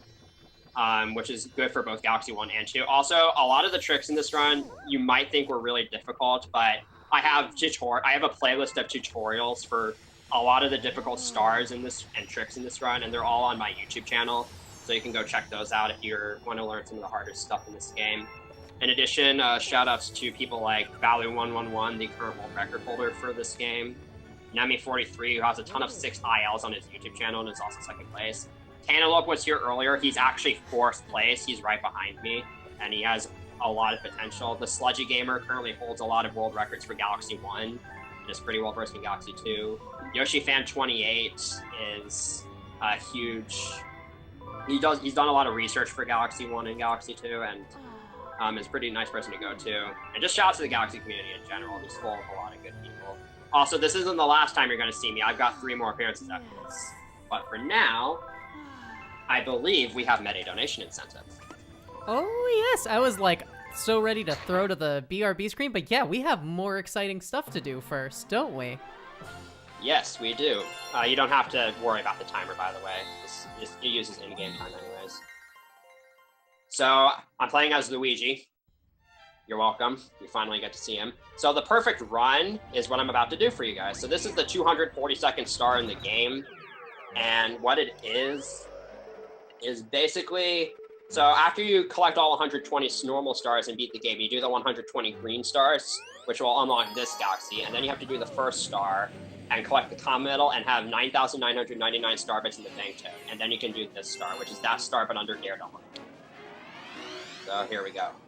This is quote-unquote the hardest star in the game.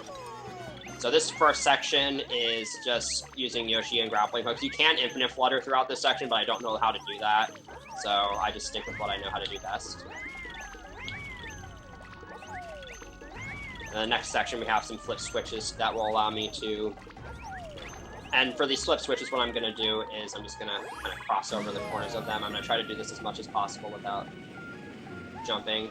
And I'm holding on to Yoshi, by the way, because Yoshi, again, walks a lot faster. And so you want to be able to hold on to him after that first section.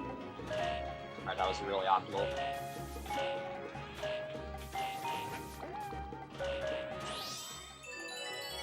So, up next, we're going to utilize cloud physics.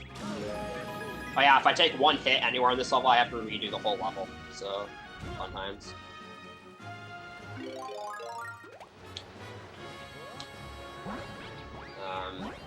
This section, for the most part, is relatively simple. I'd say this is one of the easier sections. You just gotta make sure you're good at cloud physics. And I want to leave this section with 2 clouds exactly, no more, no less. There we go. I'm going to be using both of these clouds in this section.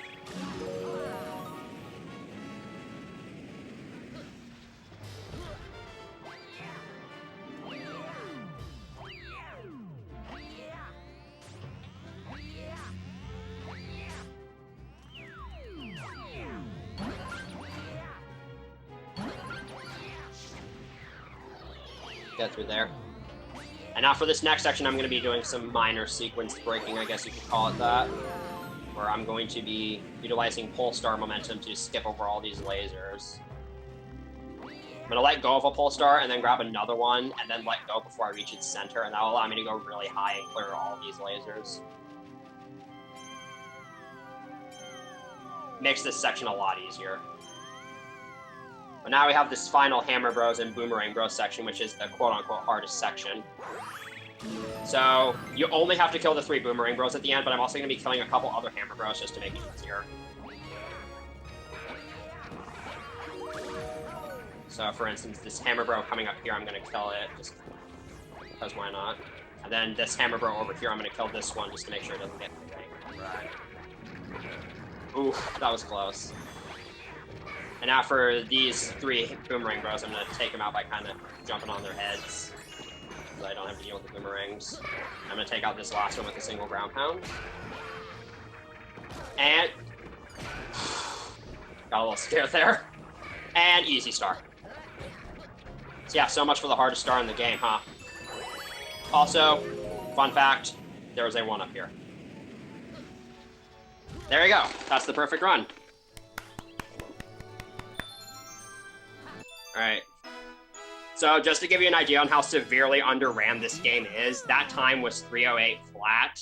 My PB is a 3:05.17, and I'm 3rd place. That run still would have gotten me 3rd place on the leaderboards.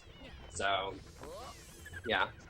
Thank you guys for watching. I hope you enjoyed this run, and I'm really excited. I was really happy to be able to play this game again, even though the end game was not great.